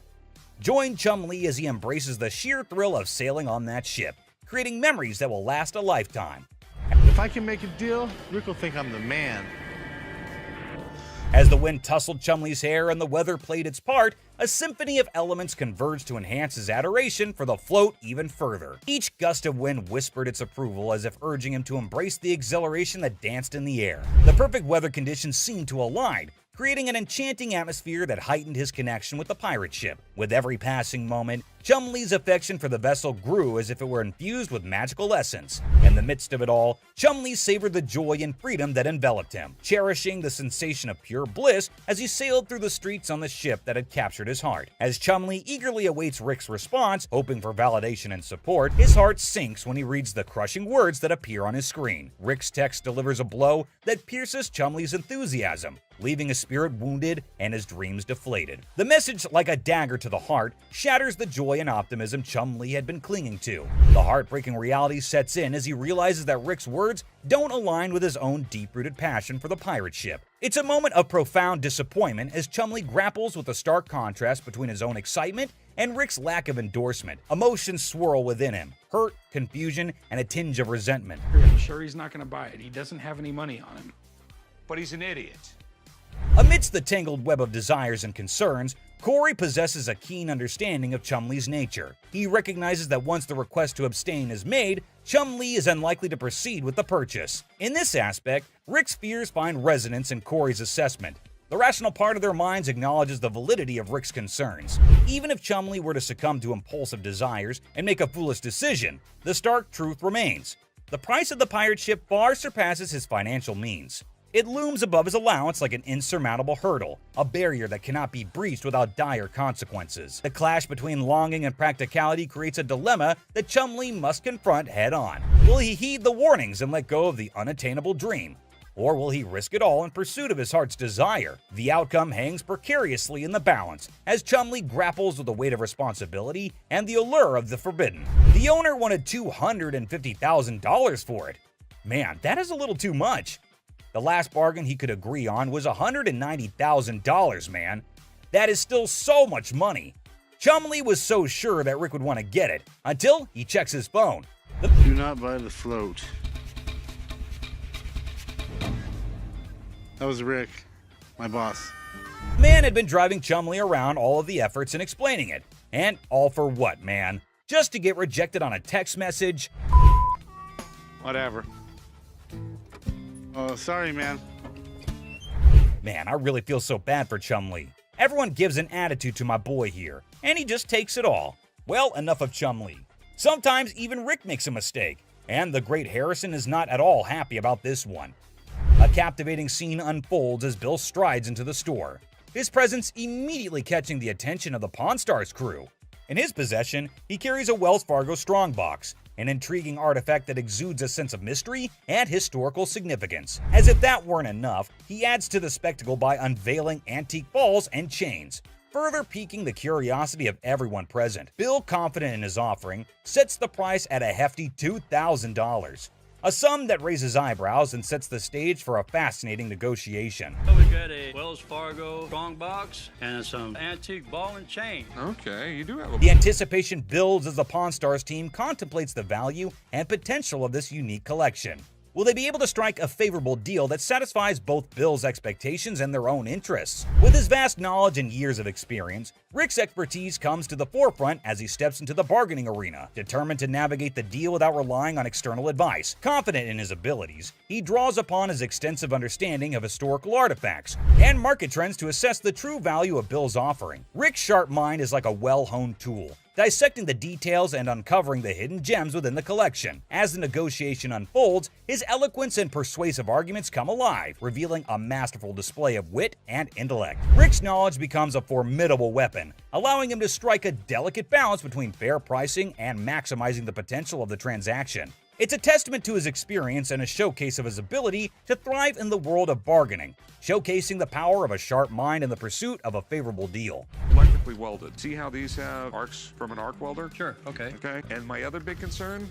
As Rick utters the phrase "other concern," a flicker of suspicion dances in his eyes, indicating that there may be more at play than just the handcuffs. His discerning gaze scrutinizes the items within the Wells Fargo strongbox, sensing something amiss. What could it be? A forged antique? A replica masquerading as a genuine artifact? The anticipation mounts, and the negotiation takes an unexpected turn as Rick dives deeper into his investigation. Determined to unveil the secrets concealed within the box, Rick further adds that the box might actually be real, but the stuff in it is absolutely not, so that made him a little concerned about it, to which the man explains that the stuff was not in the box. He just kept it all in there. You always see a Wells Fargo strongbox in an old Hollywood Western, so this will definitely get a lot of interest from collectors. The bargain started at $1,200, but hey, we know Rick. He is damn good at bargains. He finally sealed the deal at $450. But obviously, we need a piece of expert advice over here. Mark, the man with all his knowledge and his beard, is called back to the store. Have you already bought this? That sounds bad. Mark further tells Rick the bad news. It was a complete fake. Damn it, Rick. Looks like Harrisons get pissed off on this show, but hey, another day, another lesson to be learned, right? Kicking off with this episode, which is sure to give you quite a jolt. Hey, how's it going? The episode just starts with a casual conversation between Rick and an old man. But look what he's got! Yes, my friends, you just laid eyes on an 1884 Colt that was used in the Wyoming Range War, also known as the Johnson County War. Goes with it. There's nothing like a good book after a good shooting. That's what I always say. And not to forget the book that comes with it. I mean, you gotta keep the rare flock together.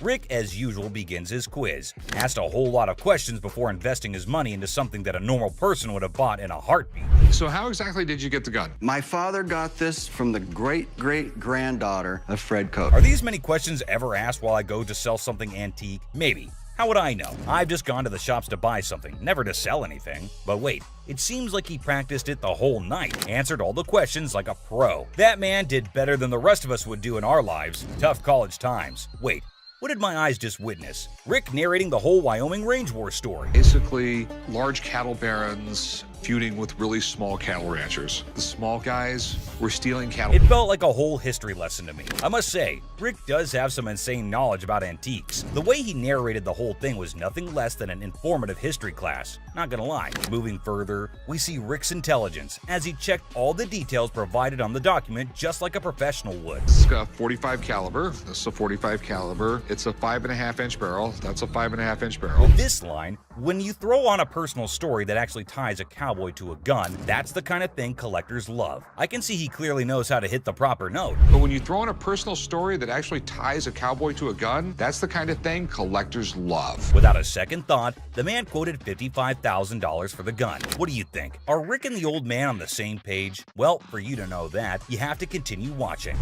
I'd like $55,000. $55,000? And obviously, before getting such a huge amount out of his pocket, he wanted a second opinion on the matter, for which he called an expert. Get someone down here, he'll tell me if it actually belonged to this guy. To be honest, I really don't get it. How can one identify if it's original or fake by just looking at some words written on a piece of paper? Anyway, who am I to say anything? What we have here, it's really hard to make that connection. Some facts were served right there. Like clearly, who else if not Rick would know more than for how much something like that goes in his shop. And you know, Pawn Stars is all about who bargains best to make the most profit. So let's see who gets to cut the cake tonight. And just when he thought things couldn't get crazier, Rick dropped the price and set his bet to $1,500. And all that effort went to waste right in front of your eyes. Yeah, I'm just not gonna be able to do that. I think maybe I'll see if I can maybe get some more provenance. That was pretty obvious. No one would want to sell an antique for this measly amount of money. Definitely not a very profitable deal. And with that deal went flying Rick out of Rick's hands. But in this next episode, this person walks in with a really interesting gun. But how interesting? You're about to find out. Yeah, it's like something James Bond would wear.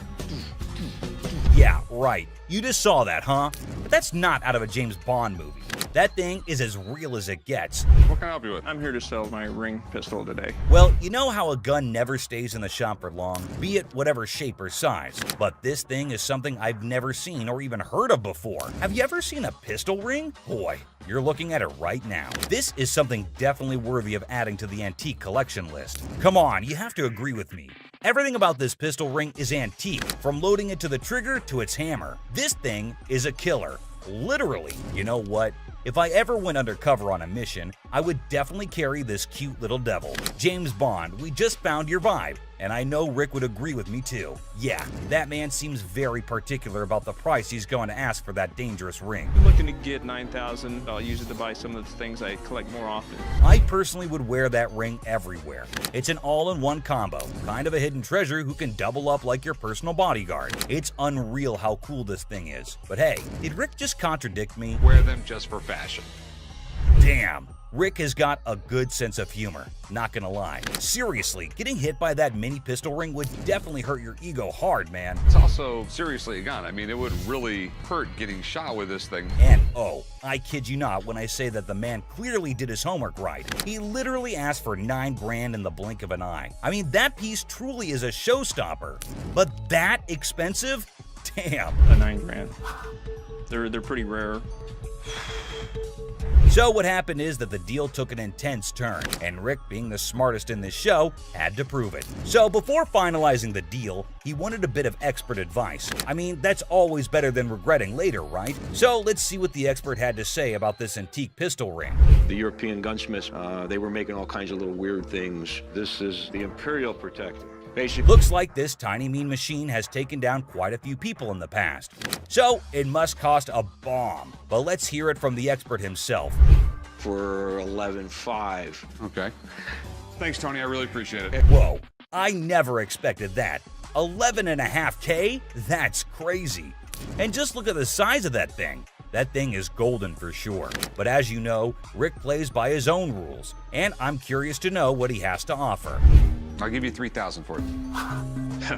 No, can't do it. Okay, so Rick is trying to settle the deal for $3 grand. But bro, that's like not even half the price the seller asked. Do you think the man will accept the offer? For someone who knew a great deal about the pistol ring, I don't think this man is gonna budge. But Rick wasn't ready to give up or give in as yet. So, do you think they'd both settle on the same grounds? Who do you think is gonna win this round? Well, let me put your anxiety to rest, for here comes the moment you're waiting for. As amazing as this thing is, I'm sorry, I just can't do it. And just like that, Rick missed the chance and saw the extraordinary collector's pride walk right out of his door. But what happened in this next episode is even crazier. Working with an instrument maker and got really, really interested with the harmonica. You know how music instruments can be great collectibles. In which case, what do you think about an ancient instrument that has an emotional connection to it? Does it help double up the price? Well, I don't know about you, but I have never seen a shining gold M Hohner harmonica. We've all played a harmonica once in our lives. Right, we have. And we thought we were good at it. So for those of you who don't know who Matthias Hohner is, here's a quick history lesson for you. Hohner was a trained watchmaker born in Germany. And his company, Math Hohner AG, is the oldest and largest producer of harmonicas in the world. If you want to know more about this masterpiece, here's Rick for you. So apparently the watchmaker was so blown away by the piece that this is what happened. So he saw the writing on the wall, but he was also working with an instrument maker and got really, really interested with the harmonica. Rick's knowledge never fails to amaze me. There's no question that he is a master of his job, and his trade skills are even better. But is this going to be a jackpot or a lost cause? Before Rick states his price, he found a problem with the musical piece. You get in the ballpark. Okay, all right. It's plastic, and it's not in the greatest shape. I don't know, it's not too bad a shape. The cardboard's coming off. Oh no, that's going to majorly affect the price of this beautiful piece right here. So while the seller was holding on to a grand $500, what Rick pitched was unbelievable. Here's $75 for it. It cost $75. Wow. I would feel humiliated if I was that harmonica right now. I mean, come on, man, it's not that bad. But what can I say? Rick knows better. And the seller wasn't ready to back up, and even had a genuine reason for it. $1 to fill my truck up with gas right now. I can't take 75. I find the man reasonable. The least you can do is compensate his gas. But as you know, there are no emotions involved in business. Rick's not taken aback by anything, and sticks with his price, but he failed to grab the deal. I think he wouldn't mind much though, because the harmonica was plastic, and it was also peeling off in some places. So sadly, the seller needed to go back home with the broken instrument, and he couldn't even make enough money for gas anyway. Next up, we got this interesting thing that you'd never expect at a pawn shop. The guy just pulled in the parking lot with a boat he wants to sell. So Chum and I... Yes, it's a freaking boat! What you're looking at is a 1958 Sea Flight Glastron, and this is no common sight, y'all. Rick and Chum came to take a look at the huge and fascinating boat, and it looks like they already like what they're looking at. 57 Chevy, didn't they? Sure did. Is it a convertible? And how could something start without Chumley's irrelevant questions, right?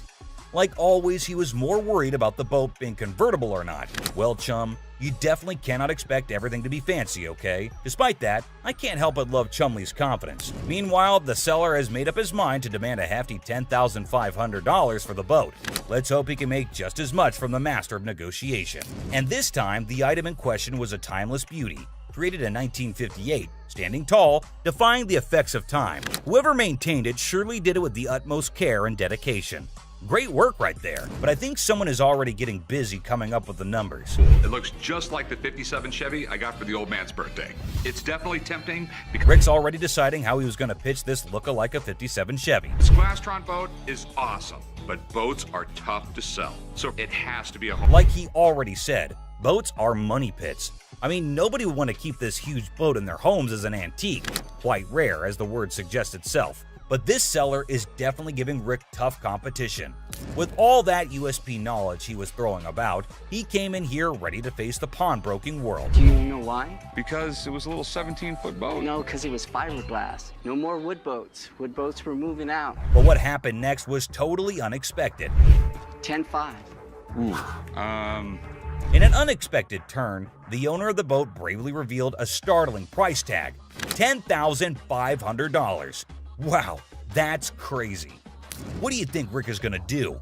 Will he buy it or break it? I don't even want to make you an offer. There's too much work that's got to be done for me to make anything. Did you see that? Rick didn't even make an attempt to convince the donor to accept a lesser price. But that's exactly what the show is all about, expecting the unexpected. But you cannot miss this museum piece that just made its entry into the shop today. A man brought in an ancient coin, a portrait of Julius Caesar from the month before he was assassinated. Well, I have a coin here. It's a portrait coin of Julius Caesar from the month before he got assassinated. But before that, quick history lesson. Did you know Caesar was the first living person to be depicted on Roman currency? Back then, this honor was only reserved for the gods, so you can imagine Caesar's position in the society. So you know that having him on a coin is quite exclusive, and any historical coin collector would be yearning to get their hands on this coin. Would do what was necessary to preserve the Republic. Okay, and no matter what he did in office, Rick was taken in by the intriguing offer, and his sincerity came through, creating a favorable environment for a possible deal. Rick, though, sticks to his strategy since he was logical. As you know, the man is a smart specialist who always seeks professional advice before taking major action. But let's see what the price on offer is. how much were you looking to get out of it? I want $4,400, please. Okay. I like this man's confidence and how he's so adamant about the asking price, exactly the way it should be. The style is correct. Everything is right. Okay. It's perfectly genuine.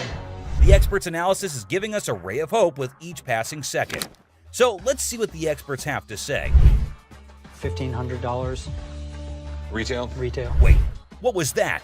$1,500? Are you kidding me? I thought that coin was a big deal. But what just happened? It's ridiculous. I mean, sometimes you can never explain how things turn out to be in the pawn world. Just like this episode where a man walked in claiming to have a 1951 Yankees team signed ball. 1951 Yankees team signed baseball. For those who may not know, the New York Yankees of the 1940s and 1950s were the most dominant team in baseball history. They won 10 World Series titles only between 1947 and 1962. Including their 5 consecutive World Series victories from the 1949 to 1953 season. However, things have now taken a turn, and the glory remains in history. Coming back to the item in concern, the seller also claimed that the ball had the signatures of around 22 to 23 Yankee players from around that time. And out of all of them, it had the signatures of Joe DiMaggio and Mickey Mantle. Had about 22, 23 signatures on The year 1951 holds a special place in baseball history, as it was Joe DiMaggio's final season and Mickey Mantle's first. Also, Yankees won their 14th World Series that year. Buckle up, because this episode is sure to amaze you.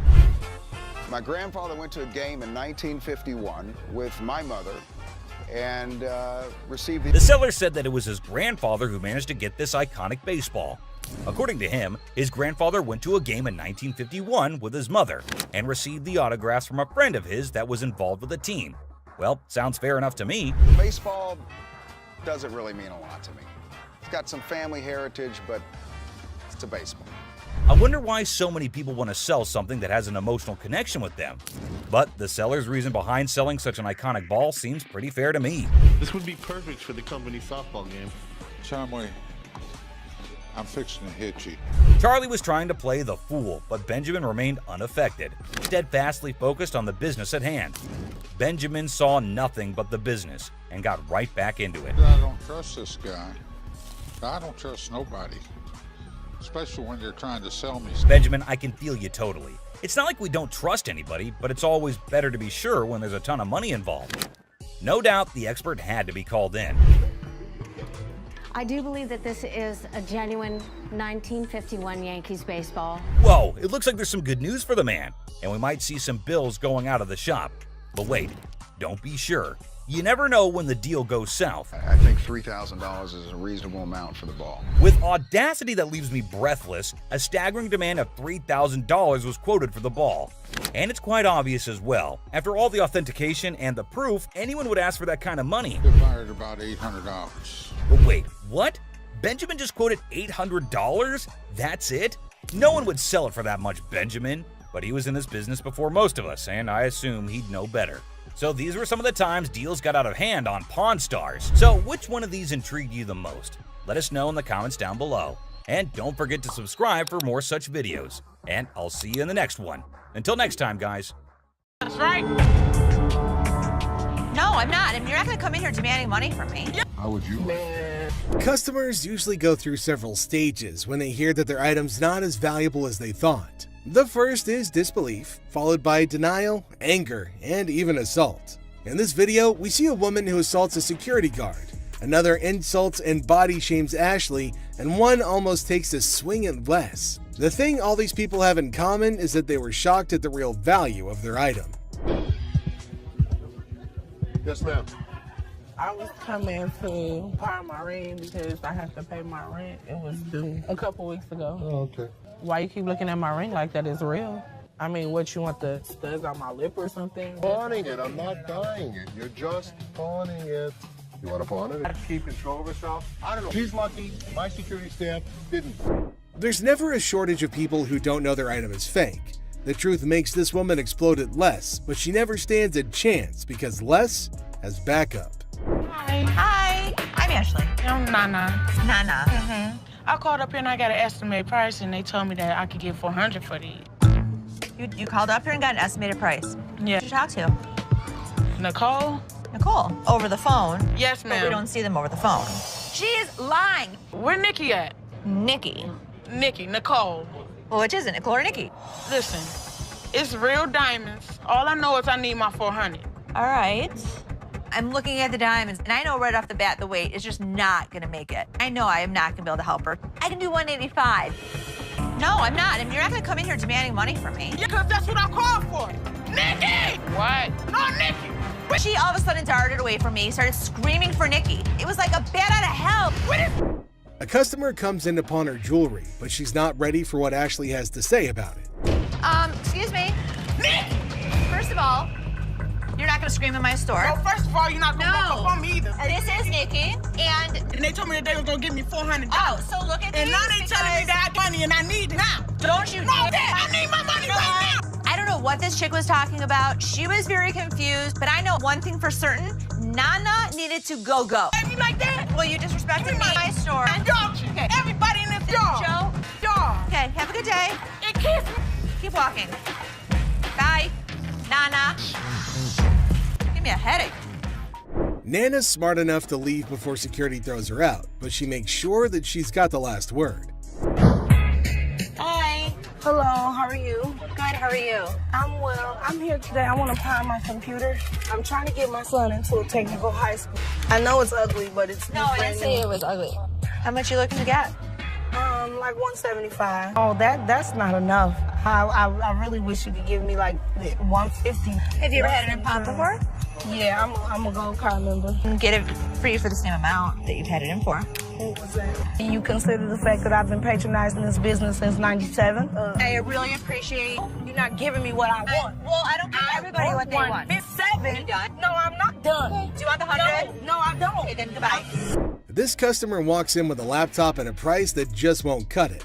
Ashley knows this one's gonna have to go. What do you mean goodbye? You can walk out the store. I can. But am I gonna walk out? You will. Who's gonna make me? I want to see somebody make me leave up out of this giving me what I want. I don't give everybody what they want. 150. Well, if you had something as a patron that's been patron since '97. No, I'm not done. I want to see somebody make me leave up out of this. Are you a lady or are you a child? I don't give what I am. And don't think that you won't. Because all I got to do is make a phone call. You know what? Well, get out. I'm not going out of here. Get out. Me up. Don't touch me. Touch me. Get out of my store now. I've been patronizing this business since '97. You have an English degree, right? No, I don't. Despite Ashley's efforts to help her, the woman goes ballistic. Felix, the security guard, escorts the woman out, but she doesn't go quietly. I was coming in to try and get like $1,500 for this. Okay. I'm trying to get my baby daddy out of jail, and I've been really trying to work things out with us. I love him dearly. I was his first phone call, so that lets me know that he loves me. Huh? No, not $50. I want $1,500 I'm sorry, for I these. can't help you with that. I said. I don't care what you said. I said I want $1,500. I'm not giving you $1,500. $1,500. I am not giving you. To get my man out, okay? I want $1,500. What part of that you ain't understanding? You need a hug. No, don't give me no damn hug. Oh, you need a hug. I don't want no damn hug. birthday, baby. I don't want no half milk. The woman comes in to trade baseball cards. However, the only thing she manages to do was initiate a shouting match with Ashley. This one is put out the door fast. How are you? I'm doing okay. What can I help you with? Either trying to get a loan on it or you guys can buy it. Mm-hmm. Trying to sell it for maybe like $150. It's $50. This thing costs way more than this. Okay, but I'm not going to pay you for the amount that you think it's worth because it's stained. This is not one of the newer ones. This is not this season. I know about purses. But you still willing to buy for $50 though. So if it wasn't worth, why would you even say $50? So they didn't say it wasn't all. Can I talk to somebody else? Why do I have to talk to you? Because You I'm the disrespectful. manager. I'm disrespectful and you call me a pepperoni. You're not the owner. The owner is the other man. You must have. How you get here? To the top. Customers are just shocked when they're told the real value of their item, but this customer's just straight up disrespectful.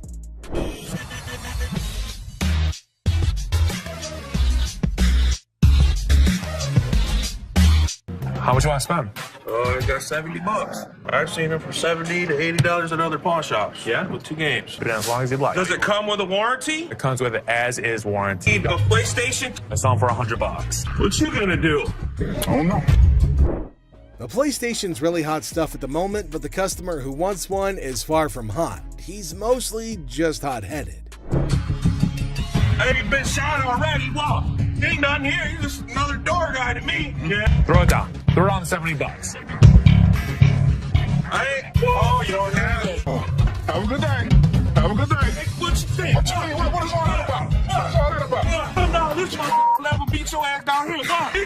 You right here. You bitch.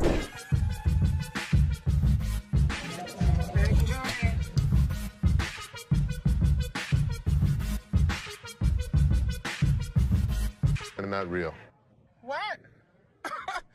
No, these is real. Look, when you holding up to the light, bing, you hear that? Bing, that's the diamond sound. Don't you think I would offer you money for it? No, I know what this is. Why your big ass standing here? What the you want? So you can give me my $300. Whatever, told me my ass haters. Bye. Have a nice day. The next customer is a lady with diamonds from her fiance, or so she thinks. Les breaks the bad news to the lady, but she's got a hard time accepting the facts. Hello. Hi. Can I help you? If I'm trying to pawn this, 35 millimeter, right? yeah, How much are you looking for? just about $30. Got my baby's birthday coming up and just need a couple of extra dollars to help out. Stuff situated for him. What do you have planned? For his birthday? Mm-hmm. A birthday party, you know, cake, ice cream. To try and get money from us. And the kid ratted her out saying, yeah, my birthday's in 2 months. There's a little bit of time you have before then to come back and hopefully have something of value. And I really would have appreciated any little thing that you could have gave me. 10 years ago. This is some bull because y'all could have took this camera. You could have gave me $30. The innocence of a child didn't allow this woman to cash in on her worthless camera. She was pretty shocked her lies didn't work on Zeph. How are you? How are you today? Good. What you got? My bracelet on my My baby daddy gave it to me. It would be so mad. Curtain tiebacks. What are you telling me? You know this isn't real. What do you mean it's not real? Well, it's a real bracelet. You know what? It's a real. Listen. Okay, fine. You're fair enough. probably Don't right. trip, okay? Don't trip. I'm about to call him right now. Sometimes people get presents, and sometimes when they get their presents, the people that give it to them tell them a lie. He said this bracelet costs $500. It would be more What are you talking about? He's Anywhere. lying to you. Baby, did you give me some fake gold? Did you give me some fake gold? Really? Did you give me fake gold? This ain't love, baby. You said you was gonna marry me one day. Okay. Have a very nice day. Thank you. Man, this. What the is you talking about? Have a nice day. I have a nice day when Okay, you then give me don't some have nice service. Right? You know what, y'all? I'm about to take it to a real jewelry store that knows something. That's what I'm gonna do.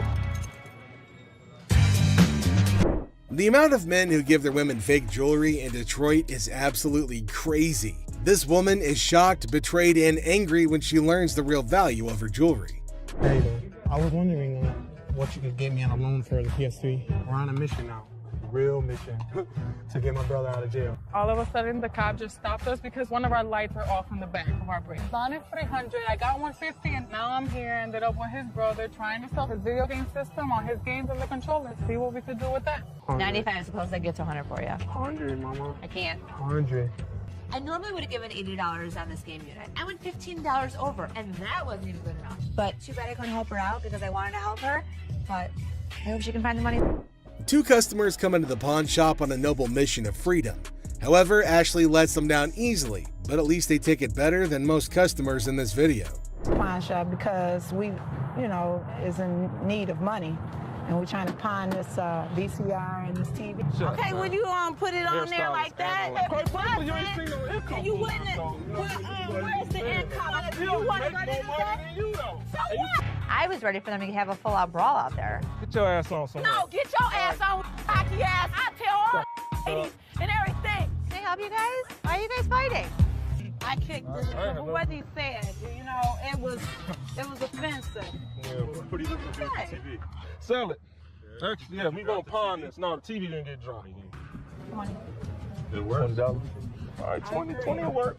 Hey, you can each get 10. Oh, you agree now? All right, just give it to this gentleman. We're gonna do this for 20. Just go online, get your ticket, and get your cash. This is a general conversation. Okay, well, we still in a relationship, though. Tiffany, seriously, maybe you should go in the parking lot and just wait for him. You're right.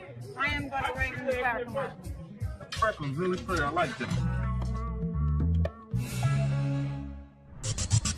A chaotic couple barely makes it to the pawn shop before smashing one of their items in an argument. The couple is more sad than shocked that they've rendered their items worthless. Hi, how are you? I'm good. How about yourself? Doing all right. I've got a ring I want you to take a look at for me.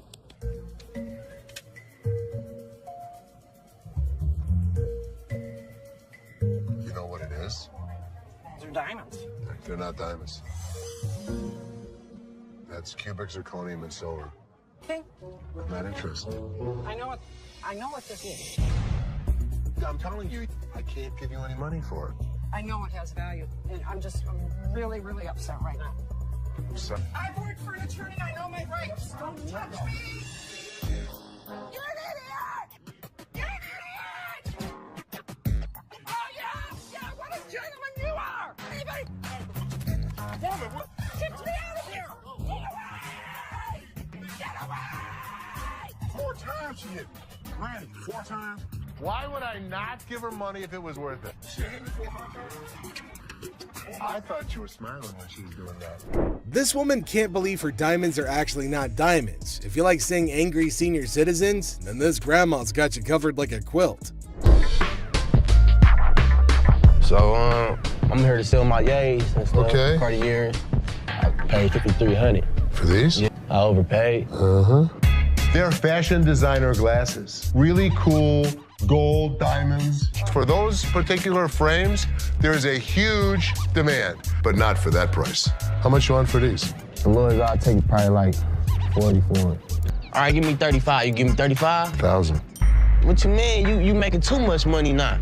I sell this stuff cheap, man. Look, I ain't pay 1,000 for these. I know you didn't. I can feel you. But you don't feel me, you know what I mean? I can feel you. You see how he talking? Talking like a kid and You don't know who the f I am. You don't know where the f I was raised. Like and I you're just said, talking. Well, flat out, man. I ain't leaving, dog. Come on, baby. Young buck. What's up, baby? Man, we out. You on that petty shit, dog. That petty ass money you offering. That's why ain't nobody with y'all. You feel me? I feel you. Les is offered a cool pair of glasses, but he knows they're not cool enough to be worth what the customer's asking. The customer doesn't take the news well at all. Welcome to the channel, guys. Okay. Oh my God. Get your hands off. Blurry-faced guy. We'll buy this and pawn this and that and give you $350 total.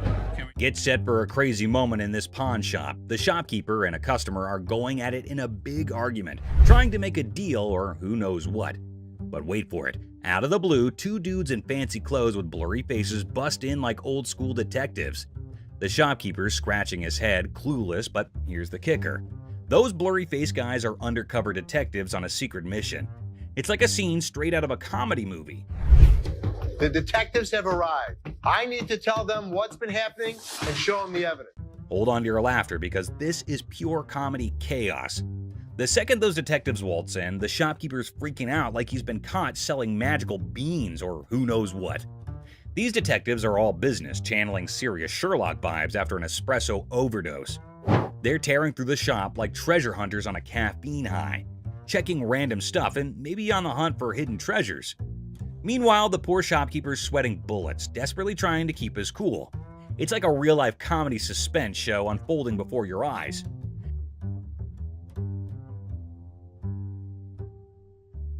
Get ready for the wild ride of the century. These detectives, giving their best modern-day Sherlock and Watson vibes, decide to ramp up the drama with technology. It resembles they're on an investigator show marathon watch as they jump into the security camera film.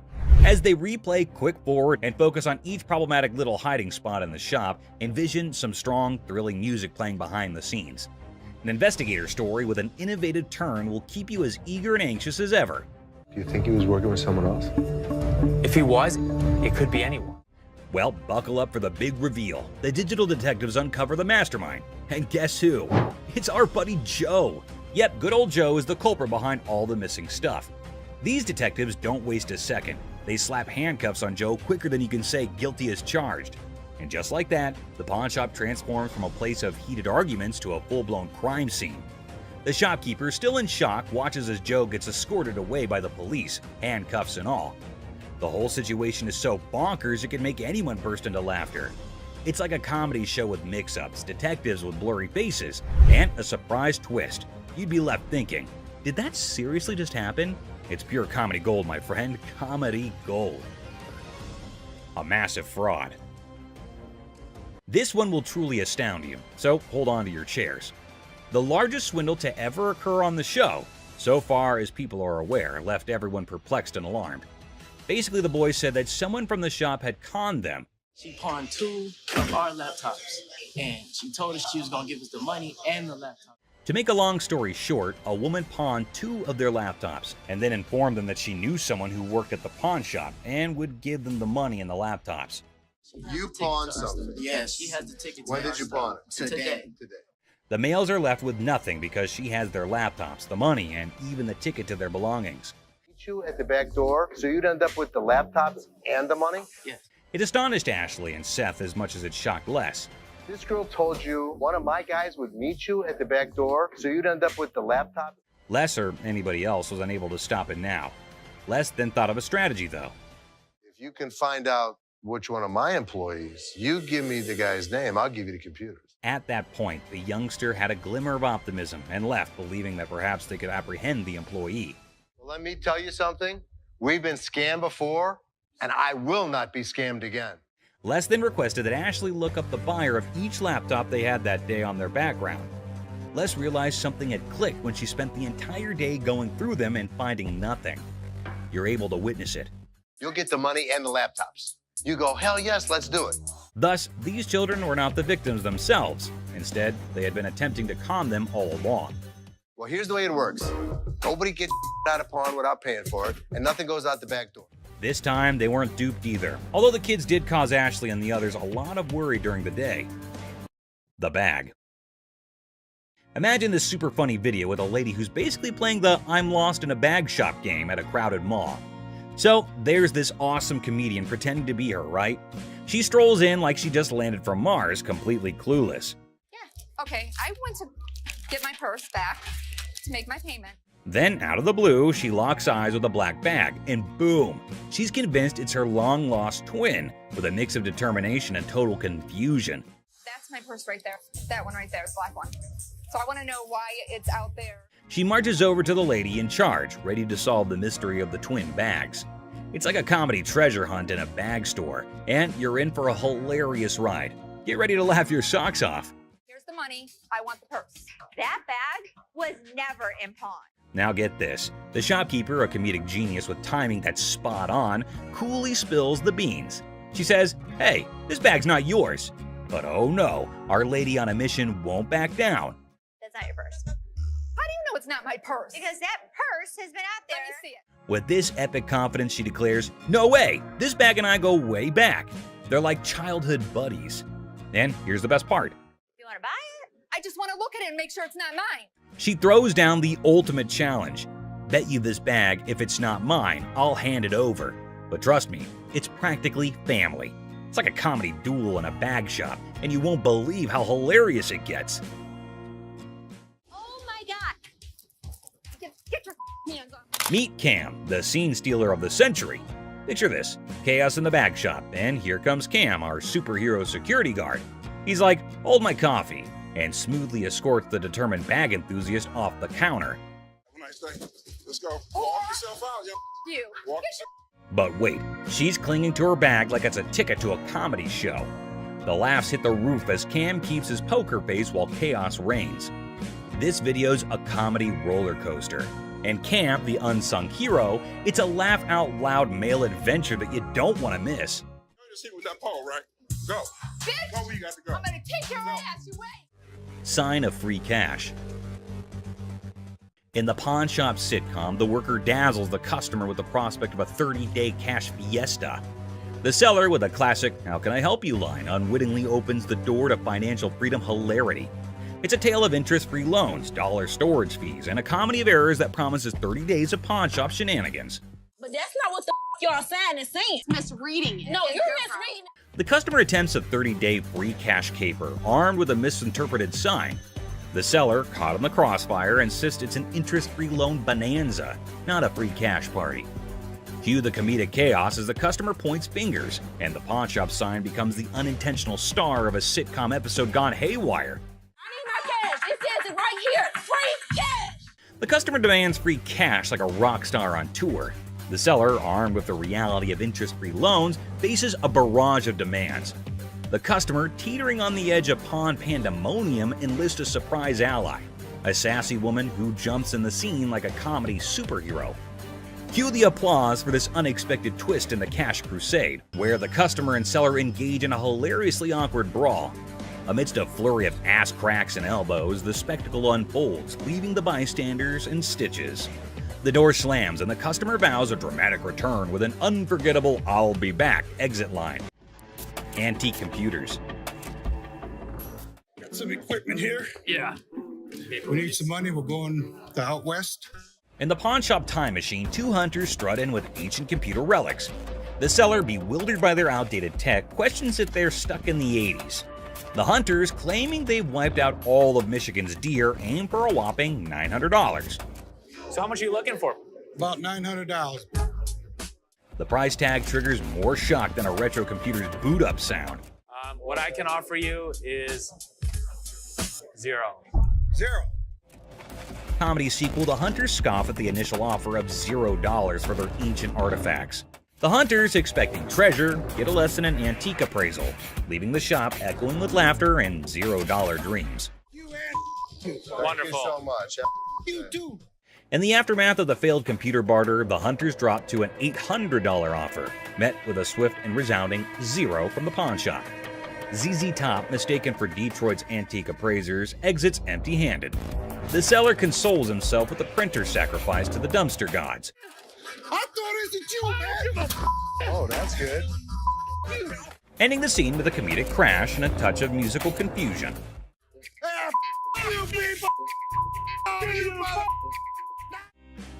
Plump man. In Hardcore Pawn, Les Gold faces off with a cheerful, plump customer aiming to sell a watch for his wife's anniversary. Les, ever witty, discovers it's their anniversary too. The old man deadpans 25 years, prompting Les to hilariously inquire, "How many happy years, man?" Laughter ensues in this pawn shop comedy. Too bad the shopkeeper shuts it down quicker than a bad punchline, not willing to spend a dime on what he thinks is a phony watch. Talk about a comedy of errors in the pawn shop. It's fake. I'm not interested. Let me see what you got in watches and take. Now brace yourself for the ultimate comedy meltdown. Our plum seller cranks up the chaos meter, throwing wild threats about the shopkeeper's wife and claiming he's seen her somewhere. You're married, right? I am. This triggers the shopkeeper, turning the whole scene into a chaotic carnival. There's two things you don't talk about. What's that? My wife and my family. In the blink of an eye, security guards swoop in, snatch our hefty hero, and give him the grand exit, escorting him out like the star of an unexpected sitcom. Guess what? Our main guy, kicked out of the shop like a party crasher, hits the street with a style only he can pull off. It's like a comedy buffet that'll have you grinning like you just discovered the ultimate joke. Get ready for hilarious adventure. Need help? Video, there's this super hyper dude who charges into a shop, making a fuss like it's the biggest emergency. And get this, he decides a random table is his new chill zone. No rules, no worries, just pure wackiness. Get ready to laugh your socks off. Get a load of this to hit the road. But guess what? He's on a whole different planet. Watches. Get ready to giggle. So there's this new lady in the shop who's decided to be a rebel. She goes all sneaky and puts the shop's watches up for sale online without telling, confidently struts away, leaving the staff scratching their heads like, did that just happen? It's a hilarious roller coaster and you won't stop laughing. You weren't as big of a bitch. I was wrong. Excuse me? Get the out of here. Get set to lol. This funny video is like a crazy ride with surprises, silliness, and a hint of madness that'll have you laughing without a pause. The twists and turns make it a hilarious and chaotic experience for anyone lucky enough to catch the shop's wild antics. Brace yourself for a good laugh as you watch the madness unfold in the side-splitting comedy script style video. What did she say? That I am the bitch. Get the out of here. Penny pincher. Get ready to chuckle. This hilarious video is all about a super energetic girl trying to convince her super penny pincher dad to hire more security for their shop. She's all passionate like, "Dad, we need extra protection." But oh boy, her dad's like, "Nah, that's just throwing money away." Adding an extra night security guard is an expense we don't need. Dad, I just don't understand. The funniest part? When the argument gets so wild, the girl pretends to be super angry and storms out of the room.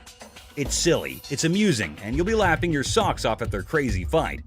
Every single time I have an idea and I bring it to your attention, he then has to walk in. Hold on to your funny bone. This comedy video is pure chaos when the staff walks out, and surprise, the roof is missing. Peeled the roof off? Yeah, they peeled the roof. Yep, someone peeled it away like a giant banana. Imagine the team head scratching in disbelief. Their shop literally got unroofed. The alarm company called. They thought it was a false alarm. Is anything missing? I have no idea. Now, here comes the kicker. They start worrying it might be a sneaky robbery. Cue the panic as they sprint to check the CCTV, hoping to catch the audacious roof peeler in action. Get ready for a laughter-packed roller coaster as they dive into this hilarious investigation. Get ready to laugh in this super funny video.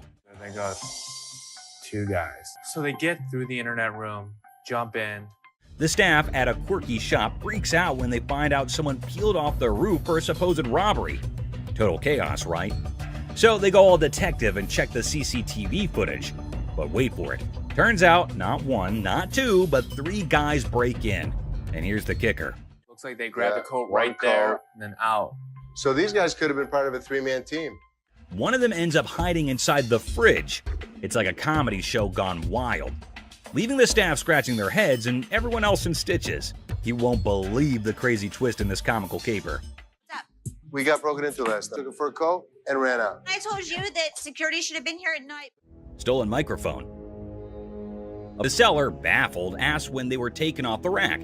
It's a funny scene of concert chaos turned into a pawn shop jackpot, where microphones become rock star souvenirs, and the friend is the accidental hero of the day. Microphones I picked up from a concert last night. The person insists the microphones were flung into the concert crowd, a spontaneous catch. The seller, eyebrows raised, gets an unexpected call from American Jewelry about missing microphones.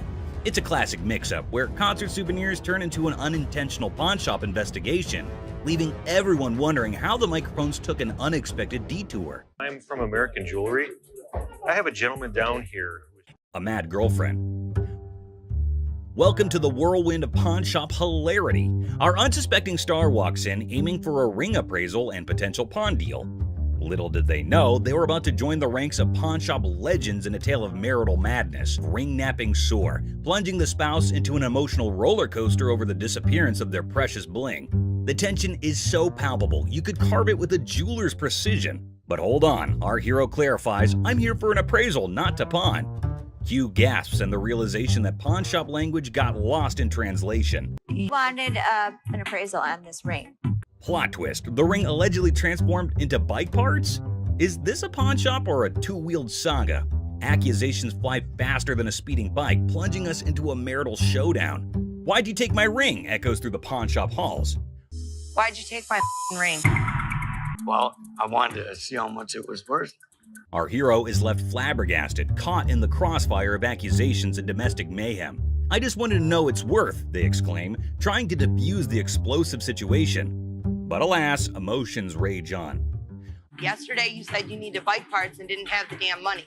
And all of a sudden you got my damn ring. Drama unfolds, they assert their right to park no matter the odds.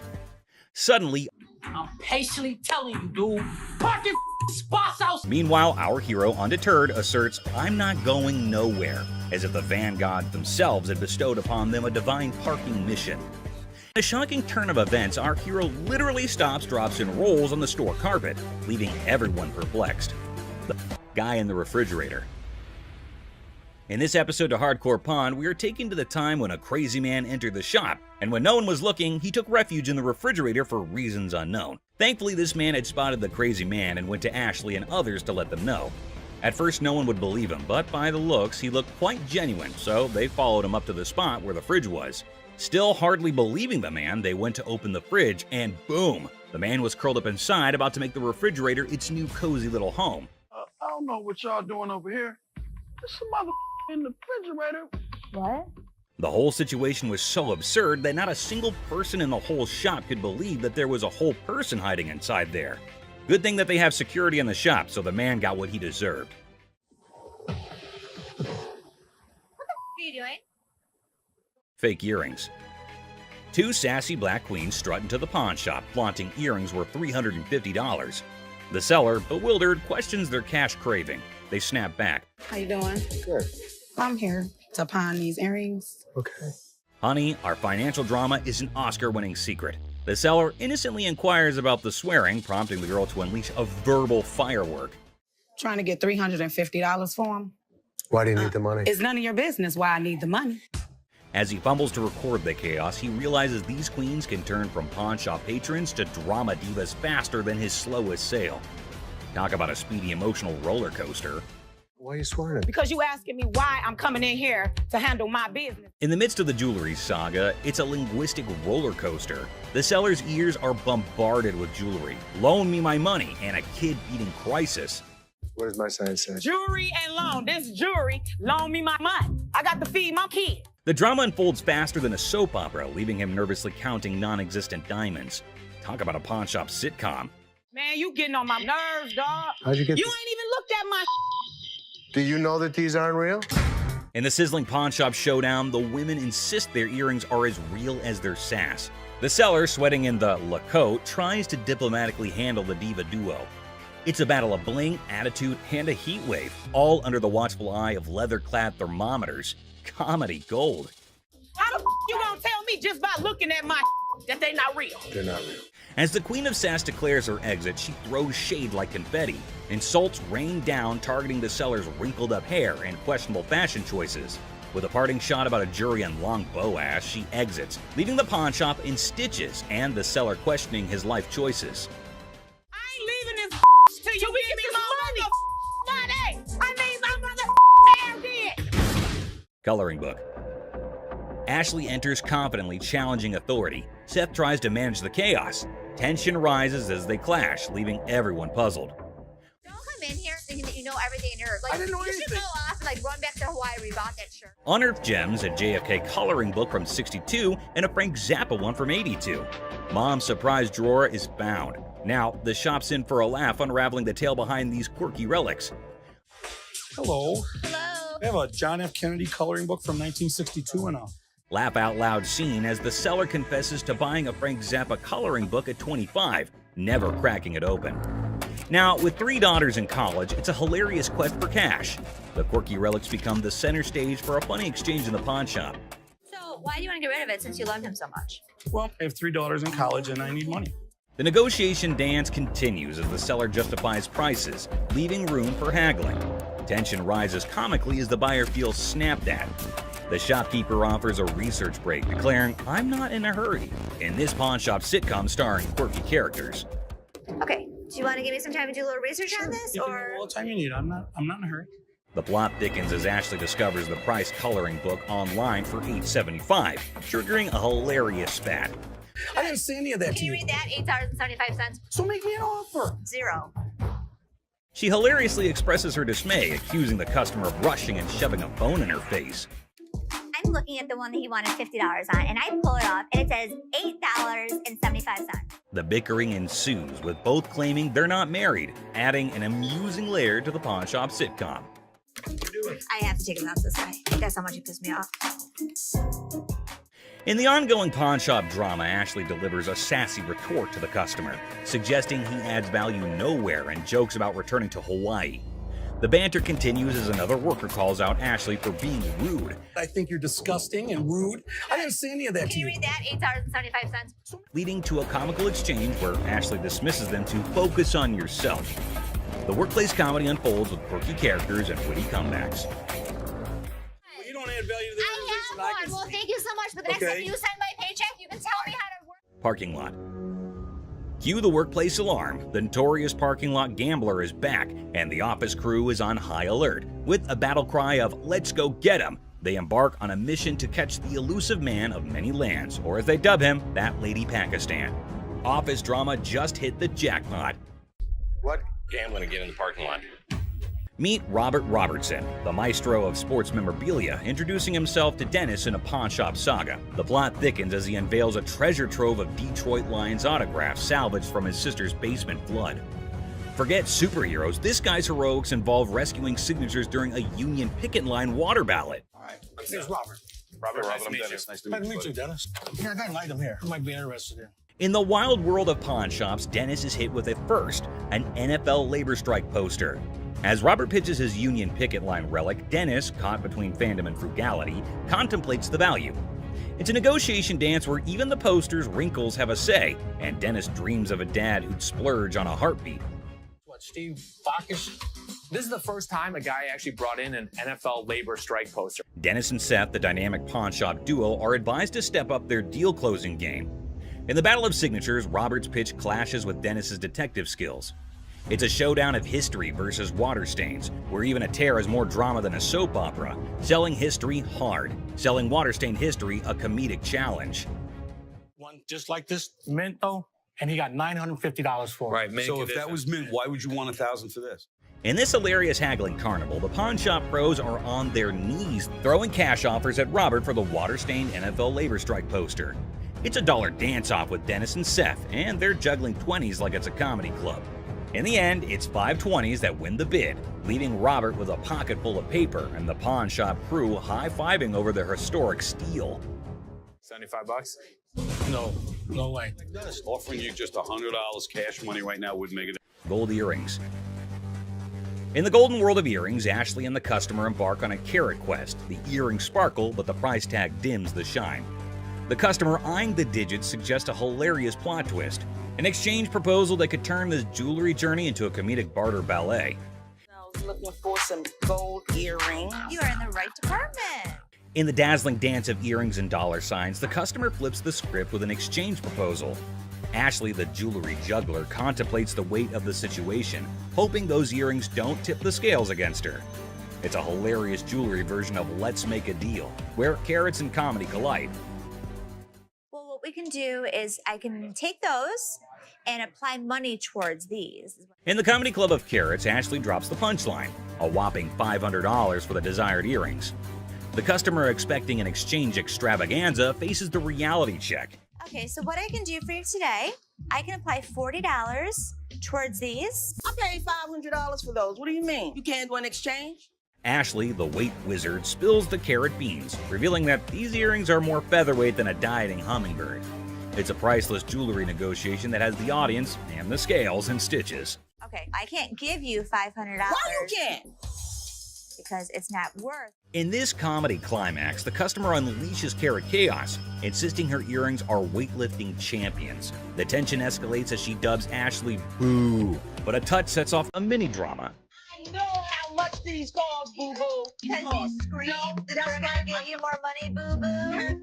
The pawn shop becomes a carat battleground, and Ashley's final offer of $175 is the punchline that sends the customer storming out, leaving the jewelry saga in a carat cloud of comedy. Everybody else good. Pose maybe. Fake diamond. In this wild pawn shop showdown, two characters storm in like a tornado, armed with an attorney and a demand for $900.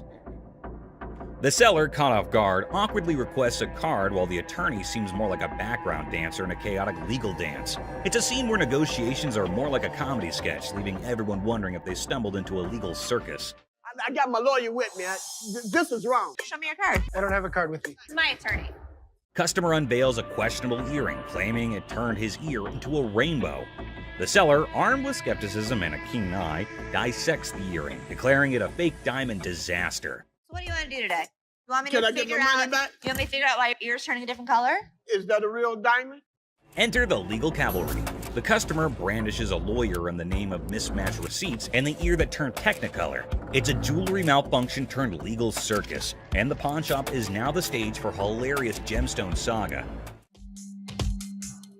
This is not the correct earring for the receipt. Chaos ensues as the customer brandishes a jewelry store receipt like a wizard spell. The attorney, a sidekick in this legal circus, demands a refund for the rebellious earring. The seller, caught in the crossfire, faces threats of escorting and leg knocking, all while insisting they won't budge. It's a legal showdown where the only guarantee is a laugh-out-loud twist around every shiny corner of the pawn shop arena. The earring does not match the description. What you mean? So you saying now I just brought an earring in? The customer, armed with a kaleidoscope ear and a refund demand, insists the seller turn around and walk that butt out the door. The seller, invoking a hint of pawn shop diplomacy, proposes a negotiation dance, but warns, keep your butt back there. Cue the dramatic soundtrack, man, it's a comedy in motion. An evil woman anthem echoing through the pawn shop arena. Get out. Yeah, you know, took my money, just sold me a bold earring. Golden State Warrior ring. I just got engaged, and I heard you had a 75 Golden State Warriors ring, and I was thinking that would be perfect for my fiance. This man came into the shop to buy something, which is odd because most people come into the shop to sell something. This man, on the other hand, was interested in Rick's 1975 Golden State Warriors ring, but Rick was unable to but laugh at this. Rocco, will you grab me that ring? Sure. That is a brave man that would give his fiance a championship ring. Even though Rick keeps on laughing, asking why the man is giving a ring like this to his fiance, we understand that the buyer isn't pleased with Rick's antics. So what I did was I brought pictures of another 75 Golden State Warriors ring. The buyer produced photos of another Golden State Warriors ring and attempted to match them, which they did. Then he asked if it was a genuine diamond and if Rick had checked it. Rick told him that the stone was genuine. Perfect. Have you tested the diamond? Oh, yeah, it's a real diamond. It's a real diamond, okay. The buyer then proceeded to use his own tester to determine whether or not the diamond was genuine, as he was a collector and dealer of sports memorabilia himself. But as he went to test the diamond, it didn't pass. It's not testing. That's because you have a really cheap tester. So Rick stepped in with his own tester, which of course revealed that the diamond was genuine. Even though Rick was irritated by the whole thing, he chose to be courteous to the man. First fine on mine. Okay, I will trust that. The buyer requested for the amount after the ring had been tested, which Rick believed to be $11,500. The purchaser, on the opposite hand, had a budget of $5,000. Any 11 grand, that's what I can do. That's your bottom line? Yeah, okay. Best price. Because Rick refused to go any lower than $11,000, the buyer was forced to leave the business unhappy and empty-handed. I didn't think he was going to go 5,500, but I thought, he'd work with me a little bit, but he seemed like he wanted to punch me in the face. Wells Fargo's safe deposit box. What do we have here? Well, we got a Wells Fargo strongbox. This man arrived with a Wells Fargo safe, an antique ball and chain, and a couple ancient handcuffs. The seller was asking roughly $2,000 for everything in the package. All right, well, tell me about these things. This ball and chain right here actually comes from the Wyoming prison. It's the oldest prison in the state of Arizona. Folsom Prison was Arizona's oldest prison, and the handcuffs belonged to it since the late 1800s. Here's my concerns. When they forged chains back in the 1800s, it was just hot welding together. At that time, it was all performed by the blacksmith, but the chains that the man brought in were all electronically forged. Not only that, but Rick had another major problem. Never in the history of any prison did they ever have their name put on the balls. What Rick was saying was that everything the man brought in was false, but the seller was not ready to believe Rick. It's fake. What makes you an expert on this stuff? I've been buying and selling this stuff my entire life. Even if the contents of the package were phony, there was a chance that the box itself was not. So Rick made a deal for the box and left the rest. Box, I'll give you $400 for it. I want $1,200 for it. No, you don't. And the transaction was completed for $400.50. The seller left, and Rick subsequently decided to consult with an expert about what he had purchased. Okay. 19th century strongbox, Wells Fargo. Following a thorough examination of the box, the expert asked Rick the following question. First things first. Have you already bought this? The box was just as false as the other items Rick did not purchase, and the expert agreed. It's a complete fake. Damn it, Rick. Mystery guy.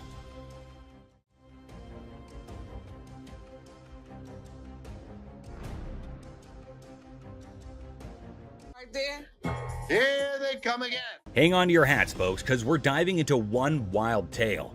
Picture this, a mysterious dude looking like a secret agent casually strolls into a pawn shop, acting like he owns the place. The shopkeeper, eyes wide open, can't help but stare at this walking enigma. I mean, who wouldn't? He's like a riddle on two legs. Now brace yourselves for the craziness escalates. Our mystery guy isn't flying solo. He's got not one, but two ladies in tow. A trio causing a ruckus. They swagger up to the counter, and out of nowhere, the guy dramatically declares that the ticket he's waving is faker than a rubber chicken. Everyone in the shop, imaginary files included, gasps in surprise. On the ring, or get the ring back. She's got a receipt. Let me explain to you. This is a counterfeit ticket. Hold on to your giggles. The shopkeeper, smelling something fishy, turns into a detective. With a sneaky grin, he tells the trio to chill and confidently says, "I'll prove it's a fake." The suspense builds as he brings out the real ticket, examining both like he's some ticket art connoisseur. This is the amount of numbers that are here. Okay. Number 2 is state law mandates. Hold on to your funny bone. The shopkeeper spots the differences quicker than yelling "fake alert" with a big old grin. He declares, "Nice try, folks, but your ticket is faker than Monopoly money." Cue the imaginary mic drop in the background. But whoa, Nelly, the trio isn't throwing in the towel just yet. They get into an energetic discussion, pointing fingers, thrashing arms, and hollering as though they're contending in a yelling challenge. It resembles something out of a sitcom, and you can't resist the urge to chuckle at the idiocy. In the grand finale, our mysterious guy and his partners in crime admit defeat. Looking a tad embarrassed and probably feeling a smidge silly, they storm out of the pawn shop. The shopkeeper, now a hero in counterfeit ticket detection, is left with a bunch of baffled onlookers. And there you have it, a hilarious adventure that's weirder than fiction and funnier than a clown on a unicycle. Comedy gold, my friends, comedy gold. Gun cabinet. Well, it's a desk, but it's not really a desk. It's actually a gun. So what this woman brought into the pawn store was not anything that was common. It appeared to be nothing more than a plain desk, yet it was far more than that. It's a gun desk. Yes, when you push down on the inkwell, a bullet fires out through the trapdoor. When you press down on the inkwell, a bullet fires out through the trap door, and this desk transforms into a pistol when the time comes. If I sell it, that's fine. If I don't, I'm okay with that too. Thus, the merchant visited the business not exclusively to sell the weapon work area, yet additionally to figure out more about it. She needed to realize who possessed it, the way things were utilized, how old it was, and other such data. I was trying to figure out how to open it and had a really good look inside it and said, While hunting for a nice little desk, she came across this one. But when she got it home and attempted to open it up, that's where she discovered it wasn't what she thought it was. I've seen desks with hidden gun compartments, but I've never seen a desk as a gun. Rick thought it was something out of a James Bond movie, and he was so engrossed in it that he forgot he was actually pushing his face against a gun. Do you mind if I have a buddy look at this thing? Because I am just completely lost here. Not at all. Rick believed it was best to have an expert look at it after taking a closer look, so he called one. Gun. This is the gun.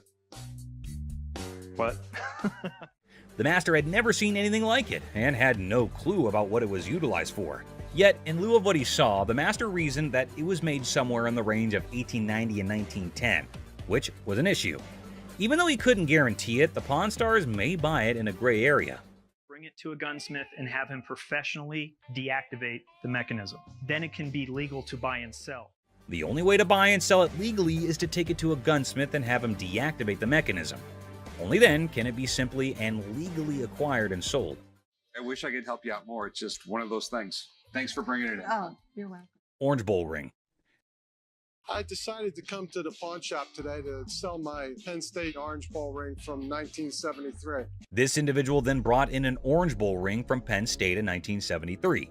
He was in the shop trying to sell it since he needed the money for upgrading his house, and he reasoned that it must be valued at least $1,500. Where'd you get this?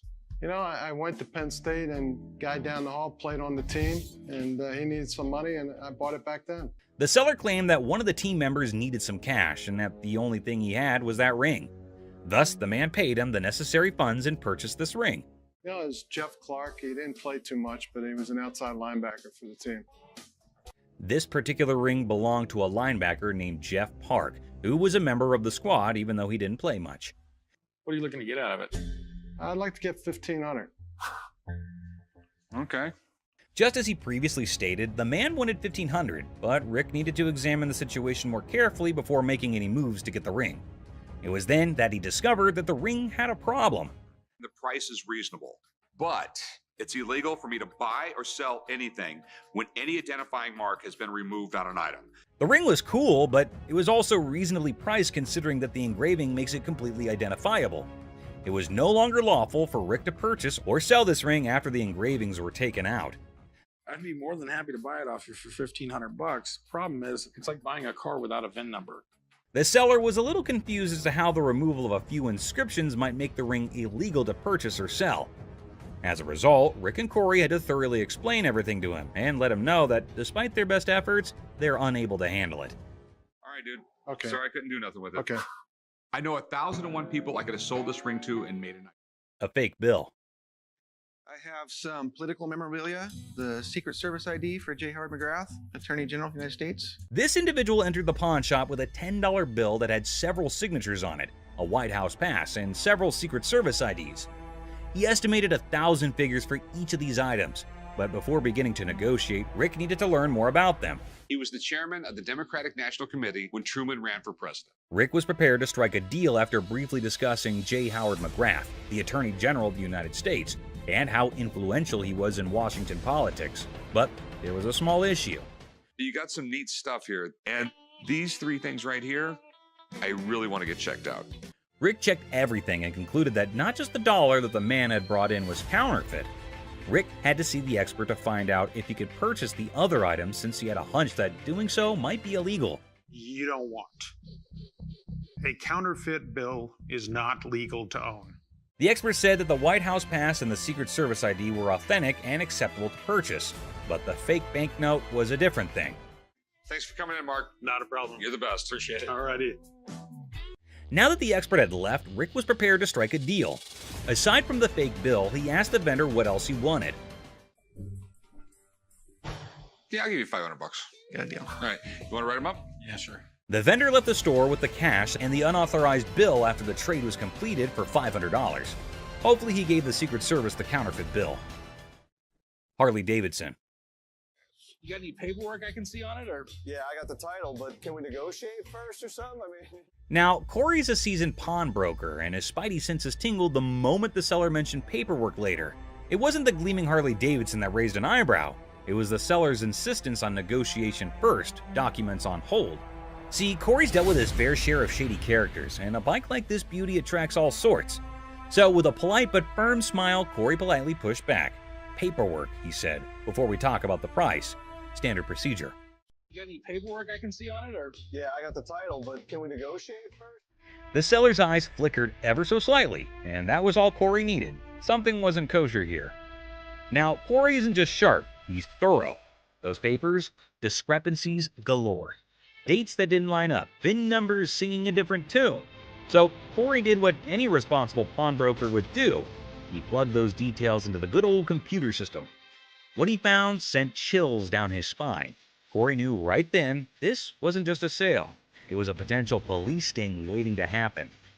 Sure, the Harley was a head-turner, a chrome-plated masterpiece that could make angels weep. But for Corey, business wasn't about shiny toys. It was about integrity, about doing the right thing. And the right thing in this case meant making sure this beauty wasn't a stolen dream, someone else's heartache wrapped in leather and chrome. So, with a heavy heart and a clear conscience, Corey had to do what he had to do. Walk away from the deal, even if it meant letting that Harley roar out of his life and into the unknown. iPhone. I just got this phone that I bought here like 2-3 days ago, and this don't work. The bell above the pawn shop door jangled, and in walked a man clutching a sleek black phone. He announced, smooth as silk, that this beauty was a recent purchase, now sadly broken. The camera don't work. It keeps freezing and like that. He claims that it's just too irritating to use because the phone freezes frequently and the camera doesn't function. Download a camera function? No, it clearly got a camera. Why would I have to download it? When it was questioned if he had downloaded the camera feature, he became very irate. If he's telling the truth, then why does this inspection set him off? And why was he even being questioned about getting the download? That isn't how it operates in any case. You got your receipt? No, I ain't got it with me. I ain't bring it. First of all, we don't sell it. We can decide right now whether the client is attempting to misdirect. Rich, the seasoned pawnbroker behind the counter, felt it too. That intuition honed by years of dealing with all sorts, that sixth sense for trouble, it was screaming at him. This wasn't just a customer with a broken phone. It was a game, a play in progress. As soon as you give me that receipt, I can see what I can do for you. I don't have my receipt. I just clearly told you that, man. Clearly, you told me that. So Clearly, I have we to tell need to you fix this that or... without the receipt, there's nothing I can do for you. Rich yells, "Are you messing with me, man? You came for a new phone, but you don't have a receipt?" However, the man persists in insisting that all he's asking for is another phone. If he said clearly one more time, I was going to clearly have to knock his freaking head off.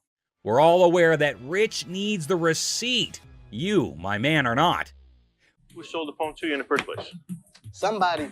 He here. When questioned who exactly had sold him the phone in any case, he quickly pointed at any random employee. But we haven't had one of those up for sale since I've been here in 6 months. I mean, I just seen you in 2 weeks. Furthermore, it appears that the youngster he pointed at didn't know why he was being called for. Thank you very much. I appreciate you coming on over here. You can go back to selling that computer. All Rich knows is that it's an iPhone, but he's more irritated by something else. What's more, clearly it was working out. Can you go show him how it works? Take a picture out in the parking lot. Nope. And then, like a burst dam, the story spills out. The phone wasn't his. The purchase was a shady deal in a back alley. The frustration wasn't with the camera. It was with the consequences. The cold sweat of a gamble gone wrong. With a sigh, Rich ushers in the man and his broken phone out of the shop. The heavy silence echoing their unspoken pact. The truth had been told, the game was over. That's all for our video. We hope you liked it. Please comment, like, and subscribe. Don't forget to hit the notification bell for more videos like this. Share it with your family and friends. See you next time. Christina stealing money. Here's something curious happening. Les seemed to be very angry over that man. Don't know what that man was doing there and what he had done, which made Les angry. Let's see what will happen. Ant stole the leftover money. Everyone there is so angry. What is going to happen now? Les is curious as he is sure that Christina cannot do this kind of stuff alone. There must be some other people supporting her in his play. Les is taking it to extremes and asking again and again if there's another one with her. Have you been working with any other employee? No. All alone without any knowledge of anybody else stealing from us, correct? Oh God, he asked her to send her to jail if she did not speak the truth. Oh my God, things are getting worse. She's not telling anything. Mother-daughter fighting. So there's a woman coming with her daughter. She showed some pieces of bottle and a collection of stamps. According to her, it is worthy, but actually it is not. Les asked her that it is not that worthy. Oops, the mother got angry at Les. Because for her, they are worth everything. What will happen now? So what you got? I got some really expensive stuff. Show me. Oh my God, the daughter charged a fire against her mother. You better down. No, you. Girl, what the hell wrong with you? She triggered her and insulted her for her useless collections, and oh my God, look, they're about to have a deadly fight. Oh God, the mother scratched her daughter. Les is stunned. They don't want. Get the off my. What the is wrong with you? The mother and daughter are having extreme fighting conditions. Everyone around is watching them. Les is stunned and did not have any idea that this would happen, or it might be very casual to them. Get the up now. Okay, the guard has been called. The mother is still beating her daughter well and doesn't want to argue anymore. Both are screaming at each other. The security guard is letting them out. Oh my God, how embarrassing and strange it is to see mother-daughter fighting like that. The security guard gets them out and everyone is laughing at them. Astonished Les. I had to intervene. Okay. You don't know who the Man threatening Les. So a man entered the pawn shop and headed straight towards Les. Seems like it would be a happy deal with that cool customer. Okay, the man had an anniversary today, and so both are sharing some joys together. Seth and Les's fight. Les and Ashley seemed to be discussing some serious stuff. Felt like something serious had happened. Giving a 40,000 square foot free-for-all back there? That's no policy! What do you think brought us to here, Seth? But Seth is not getting anything. They are having a fight. Owned the shop better than him. Les is stunned. Everyone around is listening and is terrified of what will happen now. It's outdated. I can run this place better. I know exactly what needs to be done. I want the opportunity to run this place. Les is going to take everything very seriously. God knows where that anger will lead both of them to. Les is tailoring Seth that he cannot do anything, and without Les, the pawn shop would close. No one can run the shop better than Les.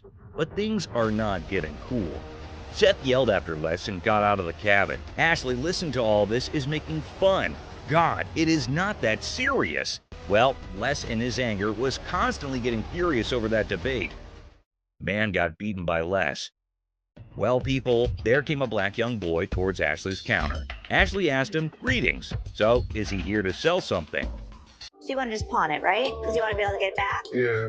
How much are you looking for? Is this enough to pay rent? Hope so. It will be a good deal for that man, until or unless something happens. He is here to sell the ring of his grandmother who just passed away. Well, a really sad news, but it won't affect the deal because business is always a business. He wants to sell this ring to have some money in order to make some funeral arrangements. Well, whatever the cause is, Ashley checked it out, and to surprise, it wasn't real. Do you have anything else? Because this unfortunately is not real. It is a fake gold, so it can't make money. This statement made the man angry. He started shouting how strange and creepy it is. He should not react this way. If the ring is not real gold, it is not someone's issue. He should take it out with himself. He started yelling at Ashley, and Ashley is just controlling herself. I need to speak with somebody else because you irritate me flat out. She does not want to create some mess, but he's not stopping. I think he wants to insult himself. It will make things go mad. He is extremely screaming and trying to hit her out. That crazy man is calling death. The guard came who held him up and set him onto the floor. He's trying to beat Ashley and getting over her. Don't tell me what to do. Don't put your finger in my face. Well, the guard is keeping him away. Les is here. Matter is going to be very serious. That man is not understanding the matter, still trying to fight. Guard taking him out of the shop. Les is joined and is getting angry over that man. Les and the guard beat him and get him out. Oh my God, what a fight. That crazy man.